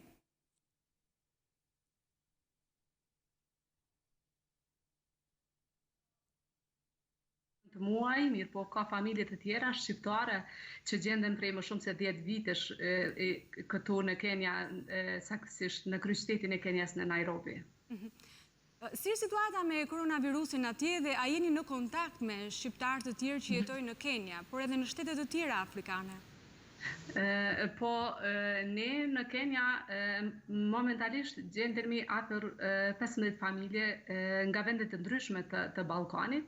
Do thot janë 7 familje nga Shqipëria, 6 familje jemi nga Kosova, është një familje nga Maqedonia e Veriut dhe një familje shqiptare nga Malizi. Po, ne të gjithë jemi vazhdimisht në kontakte, kemi një grup të përbashkët në WhatsApp dhe komunikojmë, deri më tani të gjithë jemi mirë, lutemi që të vazhdojmë të jemi mirë. Për ndryshe që nga rasti i parë, kur fiks sot një muaj është paraqitur në Kenya si i infektuar me virusin korona, deri më tani ne kemi 191 të infektuar, kemi 7 të vdekur dhe 24 persona të shëruar, ndërkohë që deri më tani janë realizuar afro 6200 teste, që është relativisht një numër goxha i madh i testeve të bëra të personave të mundshëm të infektuar, sepse afro 30 rastet e para ishin rastet të importuara nga jashtë në Kenya dhe pastaj të infektuaret e tjerë kanë qenë raste të kontakteve. Prandaj qeveria kenjane vazhdimisht ka testuar kontaktet e mundshme të personave të infektuar në mënyrë që të zbuloj me kohë dhe të intervenoj si në anën e mos përhapjes së tyre, si në anën e trajtimit atyre që janë të infektuar. Zonja Osmankaq, është raportuar për disa shtete që nuk kanë asnjë rast në Afrikë me koronavirus. Cilat mund të jenë arsyet që nuk janë prekur ato? Shikoni, ne kemi dëgjuar presidentin e një vendi, më duket ishte Burundi, i cili kur është pyetur se pse nuk ka asnjë të infektuar në vendin tuaj, ai ka thënë se kjo ka dhënë një përgjigje, ka thënë është e thjeshtë, nuk kemi bërë asnjë test. Do thotë, supozohet se janë dy vende në të cilat në gjithë kontinentin e Afrikës nuk ka pasur të infektuar, por ne ende nuk kemi informacione më shumë dhe nuk ndihem kompetente të flas se çfarë ka ndodhur në ato vende. Do thotë, mund të flas ndoshta vetëm më tepër për Kenyan, ku mendoj se arsyet që kanë dërguar Kenyan të jetë njëra ndër vendet e para afrikane që kanë ndërmarrë masa kundër përhapjes së koronavirusit është edhe fakti se në Nairobi të Kenjas gjenden zyret kryesore të OKB-s, Kombeve të Bashkuara, pra krahas New Yorkut, Vienës dhe Gjenevës. Ndoshta kjo mund të ketë qenë arsyeja kryesore, por ka edhe plot arsye të tjera, të cilat kenjanët njihen si qytetarë të cilët kanë bartur një kulturë angleze me që kanë qenë koloni e Britanisë së Madhe për shumë vite. Dhe në anën tjetër, kenjanët po ashtu janë të vetëdijshëm se pikërisht në Nairobi të Kenjas gjendet njëri nga vendbanimet më të mëdha informale në krejt gjithë kontinentin, pra ku në një sipërfaqe relativisht të ngushtë të hapësirës jetojnë afro 1 milion banor në varfëri të skajshme. Prandaj është e paimagjinueshme se çfarë katastrofe humanitare do të mund të ndodhte po që se virusi të bartej edhe në hapësira të këtilla, sepse ky nuk është vendbanimi vetëm informal, është më i madhi, por ka edhe vendbanime të tjera informale në Kenya. Kështu që që nga fillimi i paraqitjes së rastit të parë, do thotë vazhdimisht qeveria kenjane ka ndërmarrë masa. Në fillim masat ishin më të buta, por pastaj ato kanë shkuar duke do fillojnë të shtrëngohen dal nga dal. Zonja Salie Gajtani, unë falenderoj për këtë përshkrim të detajuar që solën mbi emergjencën COVID-19 sa i përket Kenjas, por edhe Afrikës në përgjithësi. Është parashikuar në fakt që kontinenti juaj të preket pak më vonë, meqense relativisht më vonë edhe u prek nga ky virus. Unë falenderoj dhe të përshëndes nga Tirana. Ndërkohë, Austria është vendi parë europian që do të lehtësojë masat shtrënguese të izolimit. A është një vendim i parakohshëm apo situata është në kontroll? Do të lidhemi tani në Vjenë me kolegun Ilir Saqellari. Ilir, përshëndetje, si paraqitet situata dhe cilat janë lehtësitë ndaj biznesit që nisin më datën 14 prill? Përshëndetje, sot Pashkët po festohen, le të themi, të gjithë po i festojnë me familjen. Nuk lejohen vizitat nga të afërmat dhe personat të tjerë që nuk jetojnë të njëjtën shtëpi. Vetë kancelari Kurz deklaroi se do t'i kaloj Pashkët me të dashurën e tij dhe nuk do të takoj prindrit e të afërmit, ndërsa sa i takon situatës, shifrat e sotme tregojnë sërish një përmirësim të situatës, pra për gjithë javës vazhdon përmirësimi i situatës. Janë rreth 14.000 persona që rezultojnë pozitiv, 352 kanë ndëruar jetë, rreth 7.000 janë rekuperuar. Dhe në 24 orët e fundit ka 384 raste të reja dhe 383 të shëruar. Ndërkohë, spitalet austriake kanë filluar të pranojnë edhe pacient kujdesit intensiv nga Franca. Çfarë ndryshon ndërkohë tek masat lehtësuese që do të vi në Austri javën tjetër? Duke filluar nga dita e martë, do të nisin të funksionojnë rreth 38% e dyqaneve që janë në Austri, rreth 14.300 dyqane, në kushte të repta, le të themi, nuk mund të ketë më shumë se një klient për 20 metra katror. Punonjësit duhet të mbajnë maska mbrojtëse për hundën dhe gojën dhe duhet të sigurohet disinfektimi i rregullt. Mendon se është gati Austria të hapet apo është një vendim i parakohshëm? Austria ka qenë një ndër shtetet e para që ka vendosur hapje masa shtrënguese në Europë, ndaj ishte e pritshme që të ishte edhe shteti i parë që do të vendoste lehtësimin e tyre. Askush nuk di të thotë nëse me siguri se si do ndryshojnë shifrat nga lehtësimi i masave, por mund të them që në fakt masat për qytetarët vazhdojnë të qëndrojnë ato që kanë qenë. Le të themi, askush nuk mund të dalë nga shtëpia përveç se për 4-5 arsye, që janë ti mund të dalësh nga shtëpia për të bërë shopping, mund të dalësh nga shtëpia për raste urgjente, për të bërë sport ose për të marrë ajër. ajo që mund të rrezikojë le të themi situatën ditët e fundit është fakti që janë rritur temperaturat dhe dielli.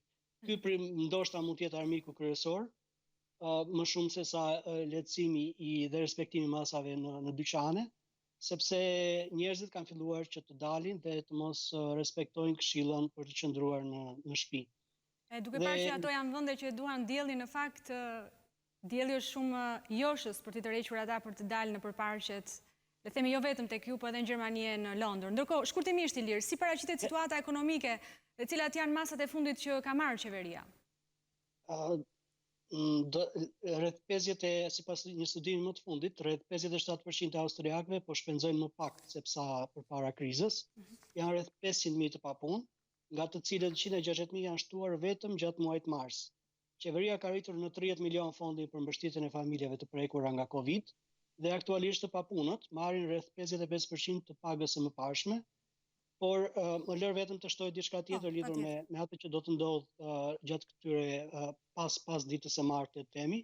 Pritet që të vazhdojë një debat mbi gjobat ose masat që pritet të marrin policia, sepse me hapjen e bizneseve pritet të shtohen dhe kontrollet e policisë. Dhe po t'jap vetëm 3 shembuj, një moshuar është gjobitur sepse kanë qëndruar i ulur në stol në park dhe nuk ka respektuar distancën 1 metër. Disa persona prap po udhtonin me automjet dhe janë gjobitur sepse nuk respektonin masat e distancimit social, dhe një nën është gjobitur 500 euro sepse po luante me fëmijën me top në park. Këto masa janë të gjitha të interpretueshme, le të themi, dhe kjo pritet të shkaktojë, le të themi, një lloj debati midis policisë edhe vetë qytetarëve. Dhe në rastin e nënës që është gjobitur, vetë kancelari Kurz deklaroi dje se ishte një rast i vështirë, le të themi, kush ka të drejtë, por gjithkush mund të luajë saktësoj ai me fëmijën e tij, nëse personat e tjerë janë të paktën 20 metra larg. Po. Sa duket kjo do të mbetet një pikë kruciale në fakt për një debat të hapur, le të themi, në të gjitha shtetet që janë prekur nga kjo pandemie, që janë vendosur masa të tilla shtrënguese e që pritet në vazhdim më pas që këto masa të lirohen. Ilir, unë falenderoj për këtë përshkrim të detajuar të situatës që përcolle drejt për drejt nga Vjena lidhur me emergjencën COVID-19 në Austri. Do të shkojmë tani të shohim se çfarë bëhet në Britaninë e Madhe. Petrit Kuçana, drejtori i gazetës dhe portalit The Albanian në Londër, është live dhe po na pret për një bisedë në studio. Përshëndes Petrit, çfarë ndikimi ka patur COVID-19 për komunitetin shqiptar? Përshëndetje, fatkeqësisht ndërkohë që pritet që sot numri i viktimave nga koronavirus në Britaninë e Madhe të jetë 10.000, numri i shqiptarëve viktima deri në këtë moment është 6. Mbrëm kanë qenë 2 rastet e fundit dhe shpresojmë që ky numër të mbetet këtu. Ndërkohë ajo çfarë besoj që është interesante për publikun është që shqiptarët britanikë, të paktën ata që janë me letra, po përjetojnë vërtet rënd të krizë pasi me sa duket ndikimi i gjithëndshëm, se 2 janë kategoritë ku besoj që shqiptarët e Britanisë janë të përqendruar, qoftë në ndërtim të ri apo në fushën e lokaleve, dhe nga bisedat të shumta që kemi patur nga kompanitë të shumta rezulton që janë ndikuar zakonisht shumë mirë, po për sa piket anës e migracionit, Ministria e Brendshme britanike ka shtyr vizat për ata personat që u ka përfunduar viza deri në maj, dhe kështu që një fra mënyrë ndjehen të sigurt, kështu ashtu siç ata persona që kërkojnë azil janë shtyr intervistat për një njoftim tjetër, siç thuhet aty. Ndërkohë duhet të theksuar që Britania e Madhe ka qenë nga shtetet ndoshta që ka dhënë më shumë para për pandeminë e koronavirus, janë 330 miliardë dhe gjithë shqiptarët britanikët një pra mënyrë ndjehen të sigurt, pasi qoftë ata që janë të punësuar ose të vetë punësuar përfitojnë atë 10% të pagës me një shumë deri në 2.500 pound në muaj. E kuptoj. Dhe cilat janë kategoritë e shqiptarëve të Britanisë që kanë pasur më shumë vështirësi në këtë javë të karantinimit? Po, përveç atyre që janë nxez, janë edhe dy kategori tjera që besoj duhen trajtuar. Sfari pas Brexit ka patur një dyndje, po themi të shqiptarëve që kanë ardhur nga Greqia, por nga Italia dhe që sidomos ata që kanë ardhur 3 muajt e fundit. Dhe në bazë të ligjeve britanike, këta nuk mund të përfitohen nga fondet publike, dhe që ndodhen në vërtetësi vërtet shumë të madhe, dhe që janë disa organizata shqiptare që përpiqen të ndihmojnë, dhe kjo është një ndër kategoritë më të prekur. Ndërkohë, çuditërisht ka një numër jashtëzakonisht shumë të madh qytetarësh shqiptar që duan të kthehen në MMD, ndoshta qoftë ata që kanë qëndruar të zezën apo nëse ata që kanë ardhur si vizitorë në Mbretërinë e Bashkuar dhe që kjo situatë i ka zënë këtu dhe nga kontaktet të shumta që kemi patur me këtë organizata po thonë që duke qenë se Londra është një nga qytetet më të shtrenjta po themi në Evropë, ata thonë që llogarisin që një javë qëndrimi në Londër është përbart me një javë një muaj qëndrimi qoftë edhe në karantinë në Shqipëri dhe po presin gjithë sy e vesh se kur do të jetë përdorimi i radhës pasi janë kushtet e mbijetesës. Ky është një shqetësim në fakt dhe ankth edhe për të gjithë ata shqiptarë që kanë mbetur në rrugët e Europës pa u izoluar Europa. Ndërkohë, po ata shqiptarë, zoti Kuçana, që janë në të zezë dhe pa dokumenta të rregullta, sa të vështirë e kanë këtë periudhë? Kjo është kategoria që po vuan më së shumti, fatkeqësisht ata janë në kushtet e mbijetesës, ata që nuk kanë asnjë mundësi punësimi ose mundësitë e tyre të punësimit janë në pothuajse zero, dhe që duke qenë se Londra, siç e thamë, është një qytet më të shtrenjta, janë në kushtet e mbijetesës. Fatkeqësisht ka një numër të konsiderueshëm të tyre, pasi deri Britania ka qenë po themi një pranyer ajo molla ndaluar ku gjithë secili kërkon të qëtishte në Britani dhe më sa duket para koronavirusit kanë gjetur hapësira dhe mundësi që të mund të punonin, mirë po tashmë duke qenë se mundësitë për punuar janë shumë të vogla, nëse ta nxjerrë ata ndodhen në kushte mbijetesës. Duhet të theksuar që ka një farë solidarizimi ndërkombëtar. Këto është një organizatë që shpresa program dhe disa iniciativa të tjera që janë munduar të ndihmojnë këta njerëz një farë mënyrë për të përballuar këtë situatë, duke siguruar sa do pak ato kushtet minimale të jetesës. Nga kontaktet e fundit që kemi patur me autoritetet britanike në Ministrinë e Brendshme, na shtojnë që është një numër konsiderueshëm një kategori tjetër, shqiptarë të cilat kanë po themi përfunduar dënimin në Mbretërinë e Bashkuar. Pra, po themi ata të përgosur mirë, po fatkeqësisht për shkak të mungesës së një linje ajrore me Shqipërinë ata vazhdojnë të jenë domethënë kategoria të burgosur po themi. Ashtu siç është një pjesë, në fakt para disa ditësh në Britaninë e Madhe ishte një amnisti për 4.000 veta, ku presupozohet që një numër i konsiderueshëm janë dhe shqiptarë që duan dhe do të kthehen në MMD dhe urojmë shpresojmë që autoritetet shqiptare të bëjnë diçka që qoftë edhe kjo kategori të kthehej, pasi si të them Londra vazhdon të jetë një qytet më shtrenjtë dhe ata janë në kushtet e mbijetesës. Qartë, kjo pra ishte situata sa i përket komuniteteve të shqiptar atje dhe vlerësimit sipas kategorive të shqetësimit apo ankthit të tyre. Unë të falenderoj zoti Petrit Kuçana për këtë informim. Do të shkëputemi vetëm pak çaste nderuar televizionistë pas pak së bashku.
Jemi rikthyer sërish së bashku të nderuar teleshikues në emergjenca Covid-19. Për situatën në Gjermani, ku edhe atje jetojnë shumë shqiptar, do të lidhemi me një mjek.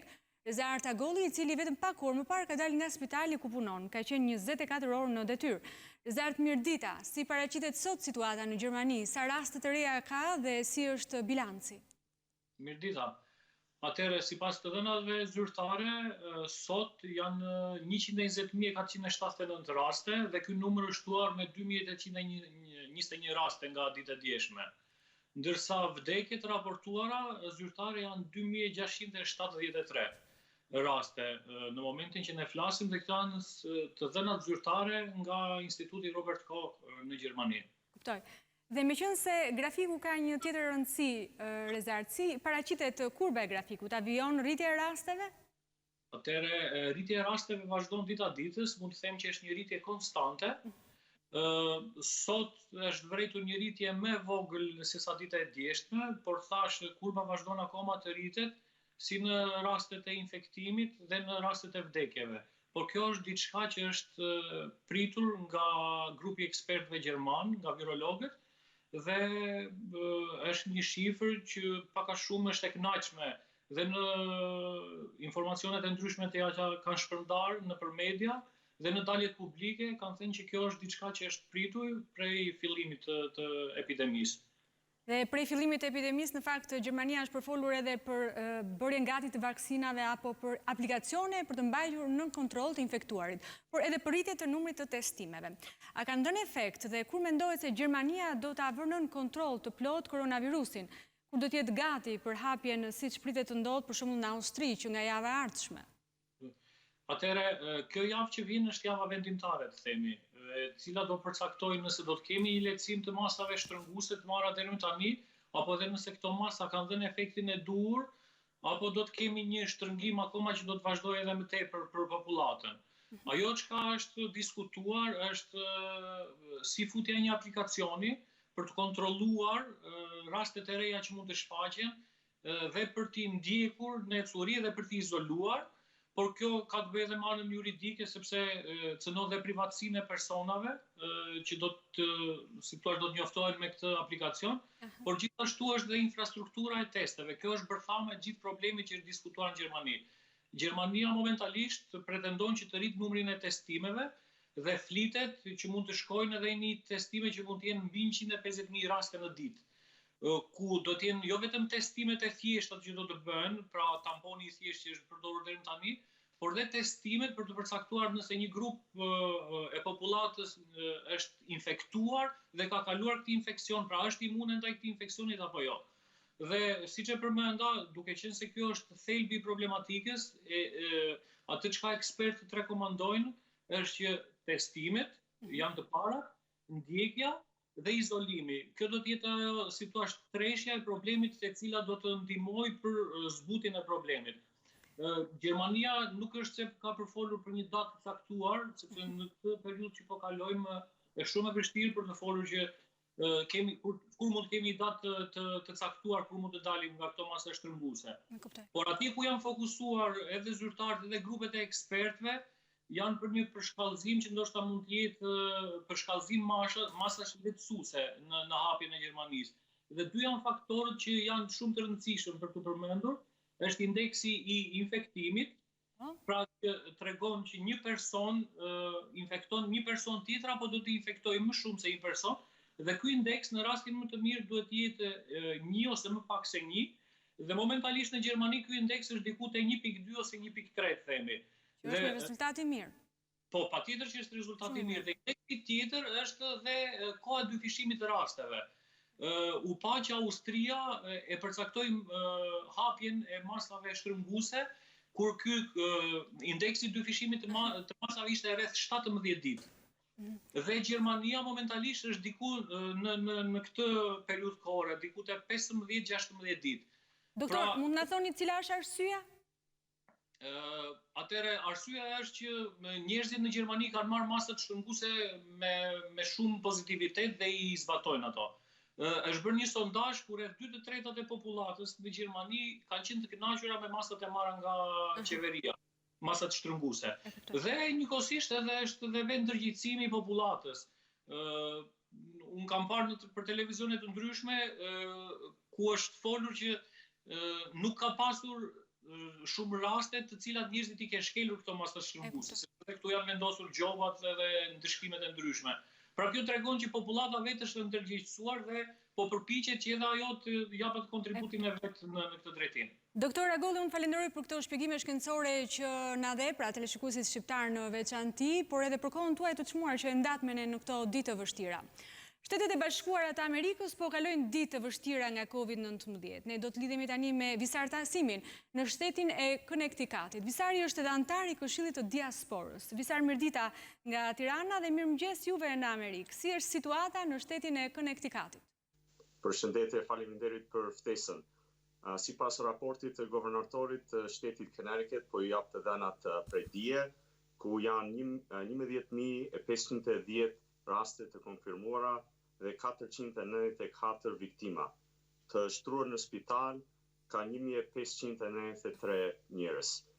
Jam në kontakt me komunitetin shqiptar këtu, jam në dijeni që ka dhe shqiptar në këtë numër të prekur në Connecticut. Nuk kam informata që ka viktima shqiptar në Connecticut, por sipas burimet të lajmeve jam në dijeni që ka pasur viktima në shtetin e New Yorkut, ku është prekur më shumë në shtetet të Bashkuara të Amerikës. Dije të konfirmuara raste 180.000 veta dhe viktima 8.627.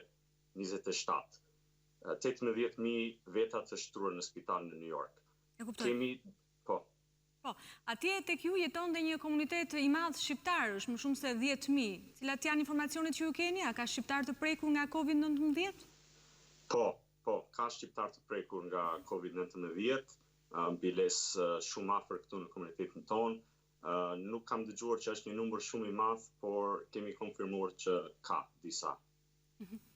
Këshilli i Diasporës u bë lajm në Shqipëri kur mori përsipër shpenzimet për 37 shqiptarët e mbetur në kufi mes Shqipërisë dhe Greqisë. Dhe ju do mbuloni shpenzimet e ditëve të izolimit të tyre për 14 ditë në një hotel të Korçës. Nga kush erdhi kjo ide? Kjo ishte një ide i këshillit komplet.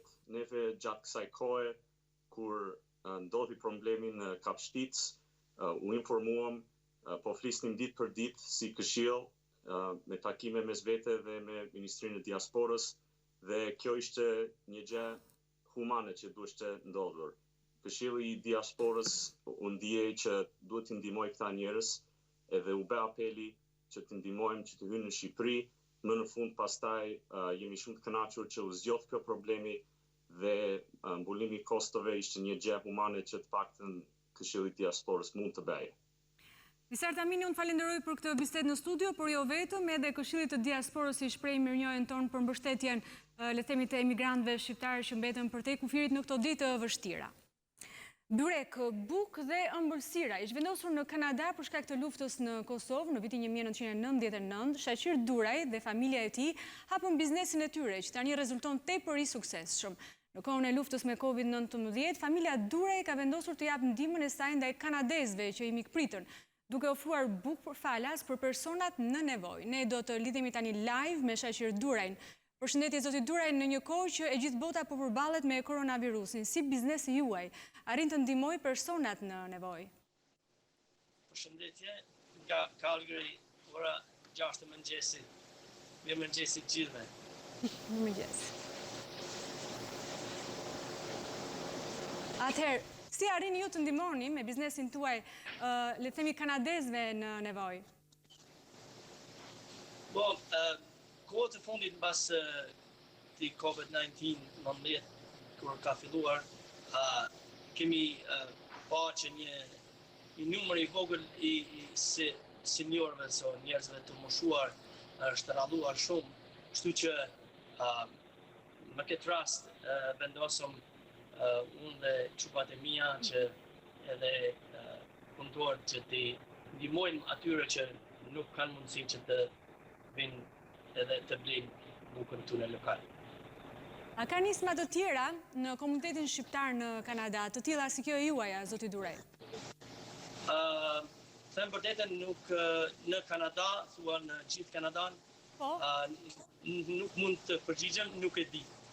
Nuk di se a ka në ndonjë tjetër përveç kësaj që momentalisht.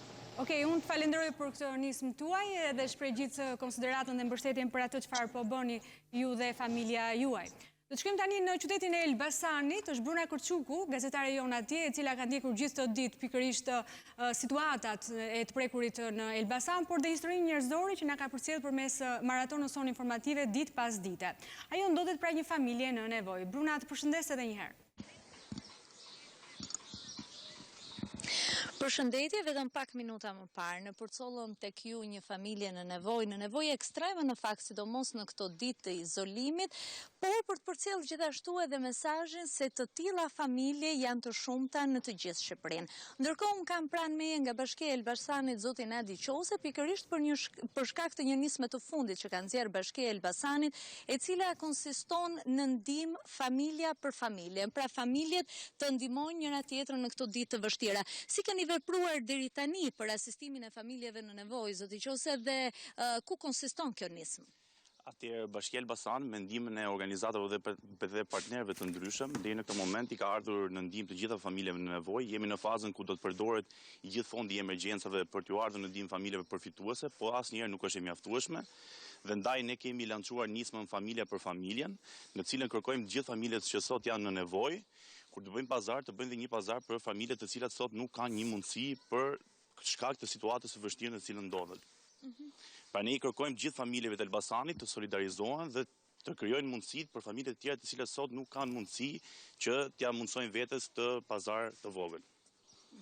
Faleminderit, ka filluar të ketë ndërgjegjësim në lidhje me këtë që ju sapo keni lançuar? Atëherë të shumta kanë qenë familje të cilat kanë kërkuar të bashkohen nismës dhe besoj që nga dita e nesërme do të shikojmë dhe një publikim të gjitha familjeve të cilat janë bashkuar kësaj nisme për ndihmuar familjet të cilat sot janë në shumë nevojë. Zoti Qose, faleminderit. Në fakt edhe në lidhjet tona të mëparshme, duke denoncuar apo duke bërë me dije nevojën e këtyre familjeve, ne i kemi bërë thirrje familjeve të tjera shqiptare që sot e kanë një mundësi të ndihmojnë fëmijën e tyre, një person që është në nevojë, por më shumë se kushdo tjetër mund ta identifikoni ju që e keni fëmijë, e keni në lagje dhe mund të gjendeni sot më shumë se kur. Unë do ta mbyllja raportimin tim nga Elbasani sot edhe me një lajm të mirë, nga 21 mostrat e dërguara për analizë gjatë 24 orëve të fundit, të 21-ta kanë rezultuar negative, nuk kemi raste të tjera në Elbasan dhe duke ju uruar Pashkën, do t'ju kaloj linjën në studio. Okej, Bruna, unë të falenderoj për këtë lajm të mirë fillimisht, por edhe për bisedën që zhvillove me punonjësin e bashkisë, ndërkohë për gjithë historitë njerëzore që na ke servir. Do të ndjekim tani bilancin zyrtar të Ministrisë së Shëndetësisë sot. Në 24 orët e fundit janë testuar 233 persona të dyshuar, prej të cilëve janë konfirmuar 13 raste të reja me COVID-19. Deri në këto momente janë testuar 3877 raste të dyshuara dhe prej tyre janë konfirmuar pozitiv me COVID-19 426 raste. Betejën me këtë sëmundje e kanë humbur deri tani 23 qytetarë, me gjithë përpjekjet e jashtëzakonshme të personelit shëndetësor. Gjatë 24 orëve të fundit, 20 pacientë të tjerë janë shtuar listës të të shëruarve, duke quar numrin e të shëruarve me COVID-19 në 217. Si që duket, edhe në grafikun e shpërndarjes të të shëruarve, si pas grup moshave, kemi raste të shëruara në të gjitha grup moshat. Ju informojmë se në shërbimin infektiv aktualisht janë 21 të shtruar, 6 pacientë prej tyre janë në terapi intensive, ndërsa 2 prej tyre janë të intubuar. Në spitalin COVID-2, Shefqet Ndroqi, janë 8 pacientë të shtruar, 6 pacientë prej tyre janë në terapi intensive dhe 5 prej tyre janë të intubuar. Në të 2 spitalet COVID aktualisht po marrin shërbimin 49 pacientë. Harta e të prekurve nga COVID-19 zjerohet në Tiranë me 6 raste, Shkodër 5 raste dhe Durrës me 2 raste. Arben Gjonaj është pjesë e stafit mjekësor të Spitali i Traumës. Ai sot me anë të një leje të veçantë ndoqi në katedralen e Shën Palit me shënoi Pashkës. Tani është bashkuar familjes për të vazhduar drekën festive. Do të kemi një bisedë të drejtë për drejtë me të për të na përcjellë atmosferën pashke në izolim. Fillimisht Arben, gëzuar Pashkët në familjen tuaj. Faleminderit, gëzuar qofshi. Si po e feston ditën e sotme megjithëse të izoluar? Është një diçka e veçantë ndryshe nga vitet e tjera, për arsye sepse për lidhur me pandeminë që ndodhi, kjo në rang botëror, jo vetëm në Shqipëri, janë kufizimet dhe kjo është diçka masë normale nga ana mjekësore se të kemi sa më shumë distancimin e njerëzve në mënyrë që të kemi sa më pak raste të prekura. Dhe një ambient familjar, kuptohet. Po, megjithatë bukur dukeni që këtu. Ndërkohë si kanë qenë ditët tuaja pranë pacientëve në shërbim të tyre në këto ditë apo javë të vështira, se u bën shumë tani? Ka pas një ngarkesë, kuptohet, në Spitalin e Traumës, jo të rangut të ditëve të përparshme, për arsye sepse nga vetë fjala Spitali i Traumës merret me aksidentet dhe si rezultat i kufizimit të lëvizjeve, aksidentet kanë qenë një shkallë shumë më të vogël, frakturat shumë më pak, por stafi mjekësor ka qenë në gatishmëri maksimale. Jemi munduar të ruhemi nga pjesa e koronavirusit për sa i përket përdorimit të maskave, përdorimit të dorezave. Fluksi më i madh ka qenë tek kolegët tanë në ambientin e infektivit, por jo që nuk kemi të riskuar edhe ne që punojmë në ambientin spitalor sepse nuk e dimë se do të përballemi. Por do të thosha që kjo rast i pandemisë është një fluks i madh për kolegët e infektivit, ashtu që kur e kishim ne në rastin e tërmetit që unë si që shikoni, falenderit Zotit, kemi 4 fëmijë dhe me njëherë pasi ka ra tërmeti që ishte kuptohet shumë i fuqishëm, i kam lanë familjen duke njëtë përse i katin e shtatë dhe kam shkuar në ambientin e Spitalit të Traumës, ku kam imobilizuar me qindra fraktura në gatishmëri, pra sinqerisht e harrova familjen dhe u bura në dispozicion të... Pasioni profesionit të rëmben në këto kohë, sepse sigurisht juve jeni dhe profesionist tashmë, jeni në vijën e parë të zjarrit. Unë ju uroj gëzuar Pashkët e njerëz, e kaloni sa më bukur pranë familjes suaj të shëndetshme, sepse duhet kaq e bukur dhe shëndetshme që këtej që ne po e shohim. Edhe ju uroj punë të mbarë në vazhdim, edhe me krah sa më të lehta për ta mbyllur me sukses këtë histori që na ka prekur të gjithëve. Faleminderit, me shpresën e Zotit shumë shpejt të zhdukesh çdo gjë, sepse me Zotin nuk ka asgjë të paarritshme. Gëzuar dhe njerë. Eci mëtej, në Britania aktualisht shifrat e viktimave të koronavirusit janë më të lartat, ndërkohë një nga shkencëtarët kryesor në vend thotë se Britania e Madhe mund të përfundojë në fund të krizës si vendi më me shumë viktima. Por do të lidhemi tani me korespondentin ton atje Arben Manaj. Arben, përshëndes. Duket se shkencëtari britanik ka të drejtë në arsyetimin e tij? Si mendon?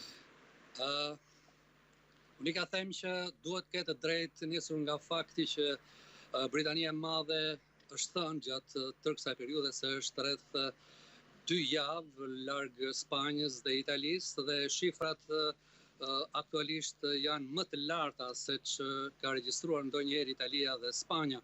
Është me mjaft interes të pritet se cilat do të jenë shifrat e sotme, të cilat besoj do të dalin pas rreth 2 orësh, por është e sigurt me siguri matematikore që ato do ta kalojnë shifrën e 10.000 të vdekurve. Dje në Britani të Madhe, për shembull, shifra ishte 917 dhe nëse e krahasojmë me Shtetet e Bashkuara që kishte dyfishin, duhet të mbajmë parasysh edhe faktin tjetër, numrin e popullsisë të Shtetet e Bashkuara me numrin e popullsisë në Britani të Madhe.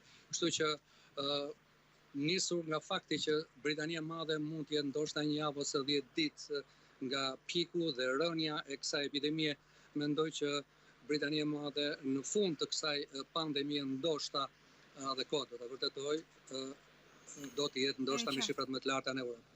Arben, ndërkohë, si pikpyetje në kokë, na ri në fakti që vetëm vaksina është zgjidhja dhe ekziston frika se testimet ndërkohë thjesht i mundsojnë shërbimeve mjekësore të kenë më shumë kohë në trajtimin e të sëmurëve, apo jo?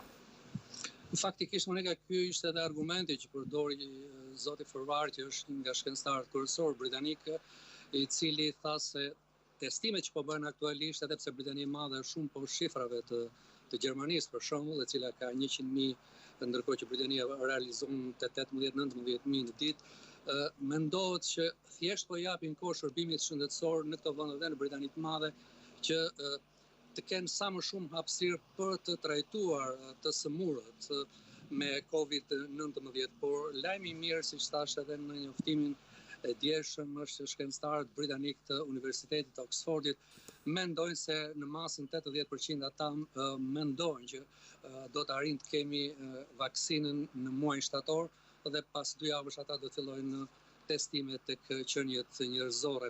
Ndërkohë Monika, jam këtu përpara një nga kishave në Britani të Madhe, sot është dita e Pashkëve. Gjatë kohës që kam qenë këtu, asnjëri nuk ka hyrë dhe nuk ka dalë në këtë kishë, kuptohet për shkak të pandemisë, edhe pse britanikët po hyrën së vërtetës, më duhet të them se janë ndoshta kombi që e para praktikon më shumë dhe ndoshta nuk beson shumë në këtë shekull të fundit. Ndërkohë, Arben, kanë dalë detaje të reja nga gjendja shëndetësore e kryeministrit Johnson? Po, është shumë interesante disa detaje të cilat kanë dalë ku për shembull kryeministri Boris Johnson mendoi që të shkonte në spital 3 ditë përpara se ai realisht përfundoi atje, ndërkohë që mjekët kanë menduar, sidomos dita e diel dhe hëna e kaluar, ka qenë jashtëzakonisht kritike dhe zyrtarët e Downing Street realisht kishin filluar të luteshin për jetën e Boris Johnsonit, sepse e tillë ishte situata. Por më pas dolën disa detaje të tilla, si për shembull fakti se ku ai duhet kalonte për ventilim, ishte ideja që duhet kalonte në katën e 12 në spitalit, por duke qenë se ishte kryeministri i vendit, kishte çështje logjistike, madje në ditën e parë Boris Johnson nuk ishte në gjendje as të komunikonte me celular pasi sinjali i Wi-Fi në spital ishte shumë i pakët dhe ai nuk mund përdorte sinjalin e spitalit për arsye sigurie.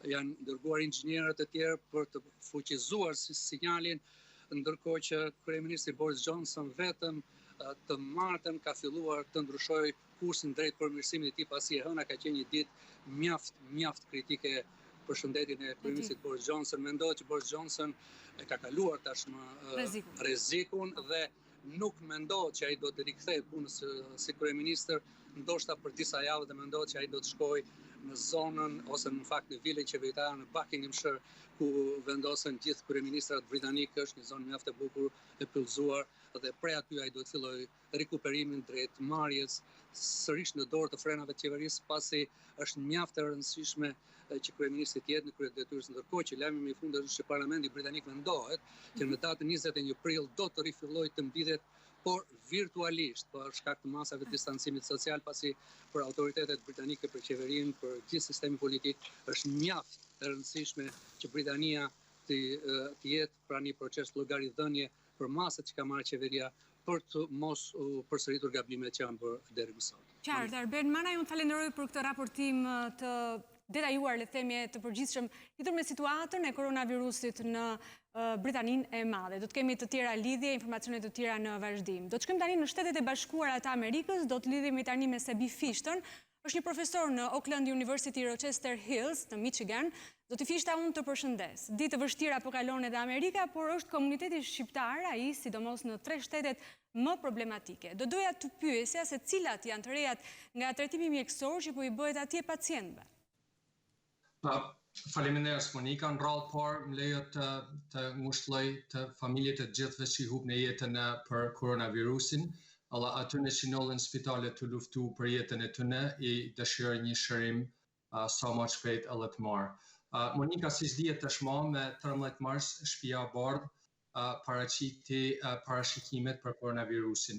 Këto parashikime ishin katastrofike. U mendote se 160 milion deri në 240 milion njerëz do të infektoheshin me koronavirus, një kohë që 328 milion është popullsia amerikane. Numri i vdekjeve që u parashikuat në atë kohë me 13 mars ishte prej minimumi ose kesa më e mirë 100.000 persona, edhe më e keqja katastrofike 1.2 milion njerëz. Fatmirësisht qysh atëherë kanë rru numrat parashikimet, edhe faleminderit se distancimit social që guvernatorat banë vune urdhna ekzekutiv. Në të njëjtën kohë kisha me dashur me theksu se është hera parë në historinë e Amerikës që 50 shtetet amerikane edhe 5 territoret amerikane kanë shpall total disaster, një katastrofi mallore pra. Njëjtën kohë kisha me dashur me thonë që gjendja është shumë e rëndë, 20.600 persona të vdekur në Amerikë, me 68% këtyre vdekjeve kanë marrë janë personat përfshim në New York, New Jersey edhe në Michigan. Në Michigan gjanja është shumë e rëndë, fatmirësisht që rezultoi edhe ndrrimi i parashikimeve, në New York numri i testimeve u rrit, numri i hymjeve në spital është ul, edhe numri i njerëzve që janë në terapi kritike është ul, ose normalizu ndoshta një mënyrë prap katastrofike. Në kohën që u bën parashikimet nga shtëpia e bardhë, fatkeqësisht u bë edhe raporti i kapacitetit spitaleve, edhe kur u bante fjalë që ndoshta 2.4 deri 21 milion njerëz do të kishin nevojë shtetën spital, në atë kohë kapaciteti ishte vetëm 925.000 në Amerikë. Lëvizje shpejt u bë gjendja emergency, edhe u hap në shtete tjerë siç dihet në kryesisht New York me anijen komfort, edhe 2000 shtete në Javits Center, njëjta gjë punoi edhe në Michigan, një qendër madhe në Detroit, Kobo Center quhet, është hap edhe ka fillu funksionin javën e kalume, 1000 shtete janë aty që mund të përdorin, edhe janë stafi medikal i ushtrisë amerikane që po merren me situatën aty. Fatkeqësisht desha me përmend e di se edhe rrjetet e mediave kanë raportu Hart Island ose ishullin në Hart në New York që po varrosin njerëz me shumicë. Fakti është që në atë ishull janë varros njerëz tash 150 vjet aty, edhe ekzistojnë 1 milion persona të varrosur. Këto persona janë njerëz që familjet ose nuk kanë mundësi financiare të varrosin, numri ashtu ka noll që janë bë varrimet me shumicë, edhe ka kur vdes një person në New York, 14 ditë janë të lejuar që mu paraqit familja edhe me marrë kufomen, nëse nuk marret për 14 ditë. Profesor, ne kemi pasur dhe lidhje të tjera me Gjermaninë, Britaninë e Madhe, Francën e tjerë, po pyetja e madhe që na arrin në kohë këto ditë është se a ka një vaksinë që po zhvillohet dhe kur pritet të jetë gati? Falë Monika, si thalle herë? Kur vaksina pritet të jetë gati? A ka një vaksinë që po zhvillohet nga ekspertët? Vaksina mendohet të jetë gati si shëdina 12 deri në 18 muaj. Studimet vazhdojnë. Pharmaceuticals, Gilead, që është një ndër kompaninë gjigante amerikane, po punon me shumë shtete në tonë botën, kryesisht në Amerikë edhe me Francë. Një studim që u bë me hydrochloroquine, atje që ka raportu rezultate pozitive në Francë, ishte me pak pacienta. Njëjti studim po bëhet këtu në Michigan, në Henderford Hospital, edhe mendohet që të bëhet me 3000 pacienta këtu lokal. Janë ta problemet sociale se 14% e vdekjeve në Michigan janë njerëz prej African American ose zezak që ajo po tregon pabarazin kur një kohë 14% e popullsisë janë zezak. Pra vaksina nuk mendoj se ka marrë në kohë që na me i përballu situatë që është sot faktikisht. Janë disa studime, është edhe plazma që bëhet fjalë ose antitrupat. Ajo mendohet që mund të realizohet në shtator nëse studimet që bëhen tash paraqesin rezultate pozitive. Pra, të i kalu rregullat e FDA-s edhe të organizatave tjera, më shpejta mendoj që në shtator do të ketë trajtim dhe jo vaksinë. E kuptoj. Profesor Fishta, unë falenderoj shumë për shpjegimet tuaja shkencore, por dhe kohën që ndatë me ne. Uroj punë të mbarë në vazhdim. Faleminderit. Në këto ditë e raportimit për COVID-19 në të gjithë botën ka dhe lajme të reme. Madje Ministria e Shëndetësisë së Italisë ka një buletin javor që bën përmbledhjen e atyre që quhen lajme të reme. Ne do të lidhemi tani në Prishtinë me Dren Gërgurin, i cili është pedagog për infodemin në Universitetin e Prishtinës. Profesor Mirdita, si e vlerësoni rolin e mediave në këtë situatë pandemie? Përshëndetje, faleminderit për ftesën. Në thjerëzat e gazetarit çështjet më të rëndësishme janë 3. Informimi i saktë i publikut në rast për koronavirusin, shmangja e gjuhës dhe elementeve senzacionale, si dhe kujdesi i shtuar në përdorimin e pamjeve për të mos ushqyer panik te publiku. Konsideroj se në rastin e Kosovës mediat kanë qenë korrekte në informim dhe këto 3 elemente janë zbatuar në përgjithësi, natyrisht me ndonjë përjashtim, por ato janë rastet izoluara qoftë kur nga rendja për të publikuar lajmin, i shtyn te gazetarët që të mos presin konfirmimin zyrtar, apo edhe publikonin të dhëna personale të qytetarëve që janë vendosur në karantinë. Prandaj, konsideroj që media ka luajtur rolin e saj informues dhe ndërgjetësues për shoqërinë, duke shpërndar informacionet e nevojshme dhe mbi të gjitha të mbështetura në burime zyrtare dhe ekspert të fushës, me qëllim që të plotësohet nevoja e publikut për informim të drejtë, të qartë dhe të shpejtë. A keni hasur në raste kur mediat kanë keq informuar dhe cilat lloje të mediave e kanë bërë këtë? Televizionit më së shumti apo mediat online? Faktikisht, konsideroj që të mediat online duhet parë më shumë kur flasim për lajmet e rrembe, ndërkohë në rastin e koronavirusit, të pandemisë, dezinformimi më së shumti po ndodhet në media sociale. Pra nuk është se kemi edhe portale që po shpërndajnë dezinformata, por ajo çfarë po ndodh është që nëpërmjet mediave sociale, faqeve të ndryshme në Facebook, për shembull, grupeve të ndryshme në Facebook, aty po bëhet shpërndarja më e madhe e dezinformatave. Mediat sociale ndër vite janë treguar burime të papërshtatshme në kohë krize apo hutimi, dhe kur ka mjegullnaj në botën e informacionit, keqdashësit mund edhe të përfitojnë duke shpërndarë dezinformata të ndryshme për pandeminë që po merr jetë njerëzish çdo ditë.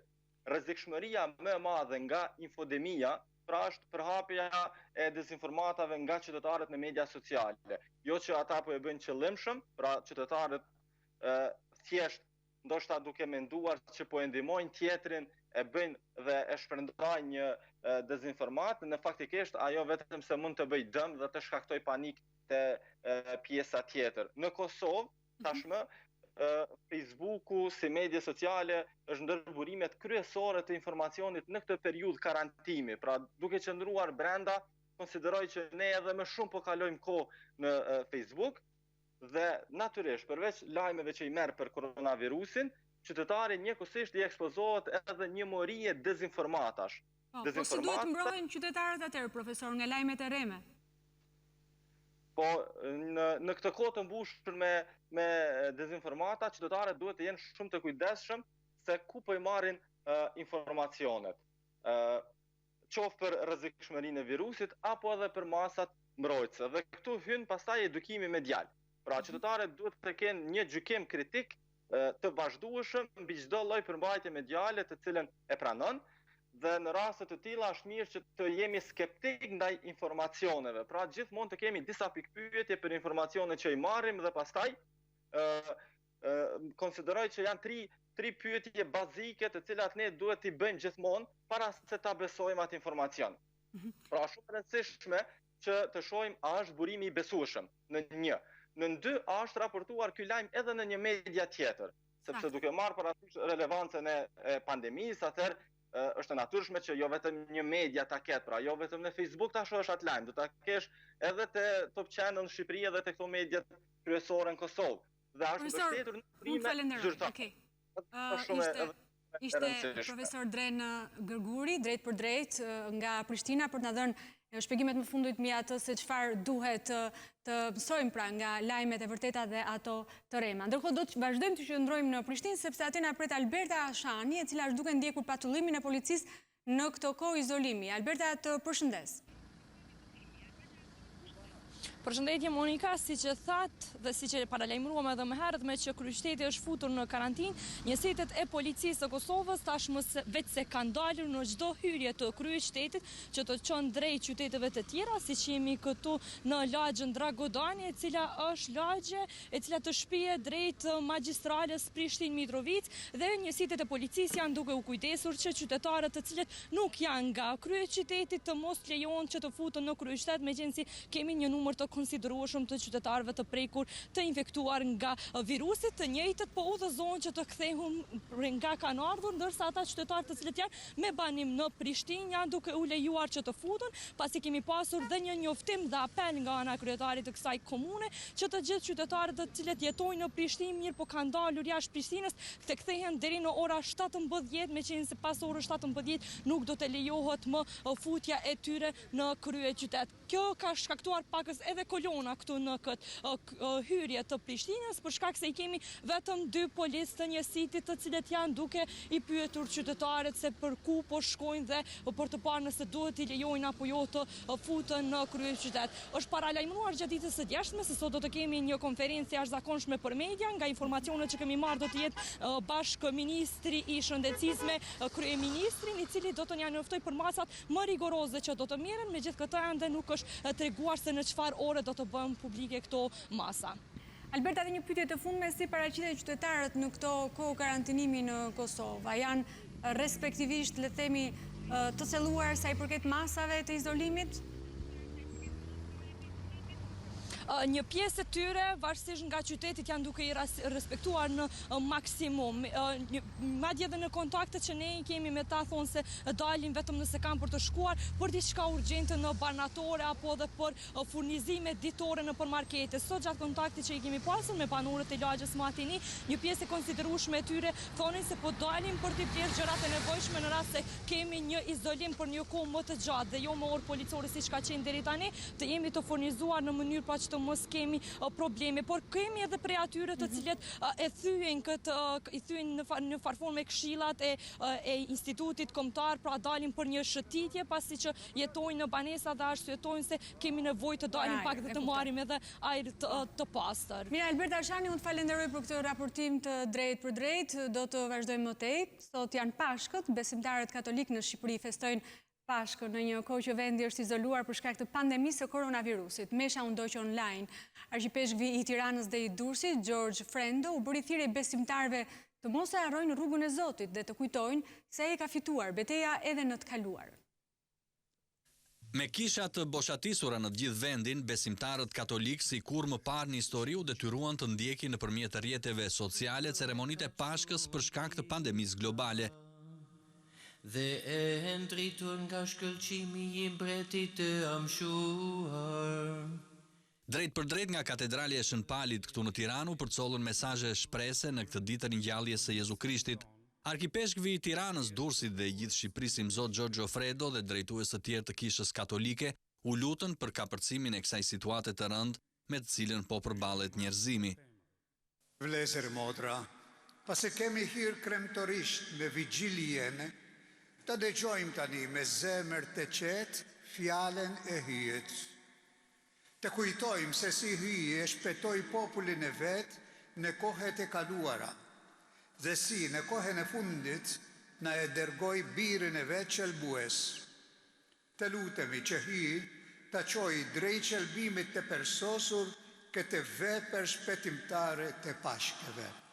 Të lutemi, o hyje gjithë pushtetqem dhe i amshuar, ti e mrekullueshëm në të gjitha veprat e tua, bëj që bitë tu që ke shëlbuar të kuptojnë se krijimi i botës në fillim ishte vepër e shkëlqyer, por ma i shkëlqyer ishte në plotësinë e kohës shëlbimi i tyre me flijimin e Krishtit Pashkëve tona. Ai jeton e mbretëron në shekujt e shekujve. Të lutemi, o hy, ati i besimtarëve, ti që në mbar botën i shton bite premtimit tënd duke udhëruar hirin e beresimit dhe me misterin e Pashkëve, birin tënd Abrahamin e ben atin e të gjithë kombeve. Me këtë mesazh të George Frendos, ndërruar teleshikues, kemi ardhur në fund të kësaj maratone speciale informative. Unë ju falenderoj për vëmendjen. Bashkë më pafshim.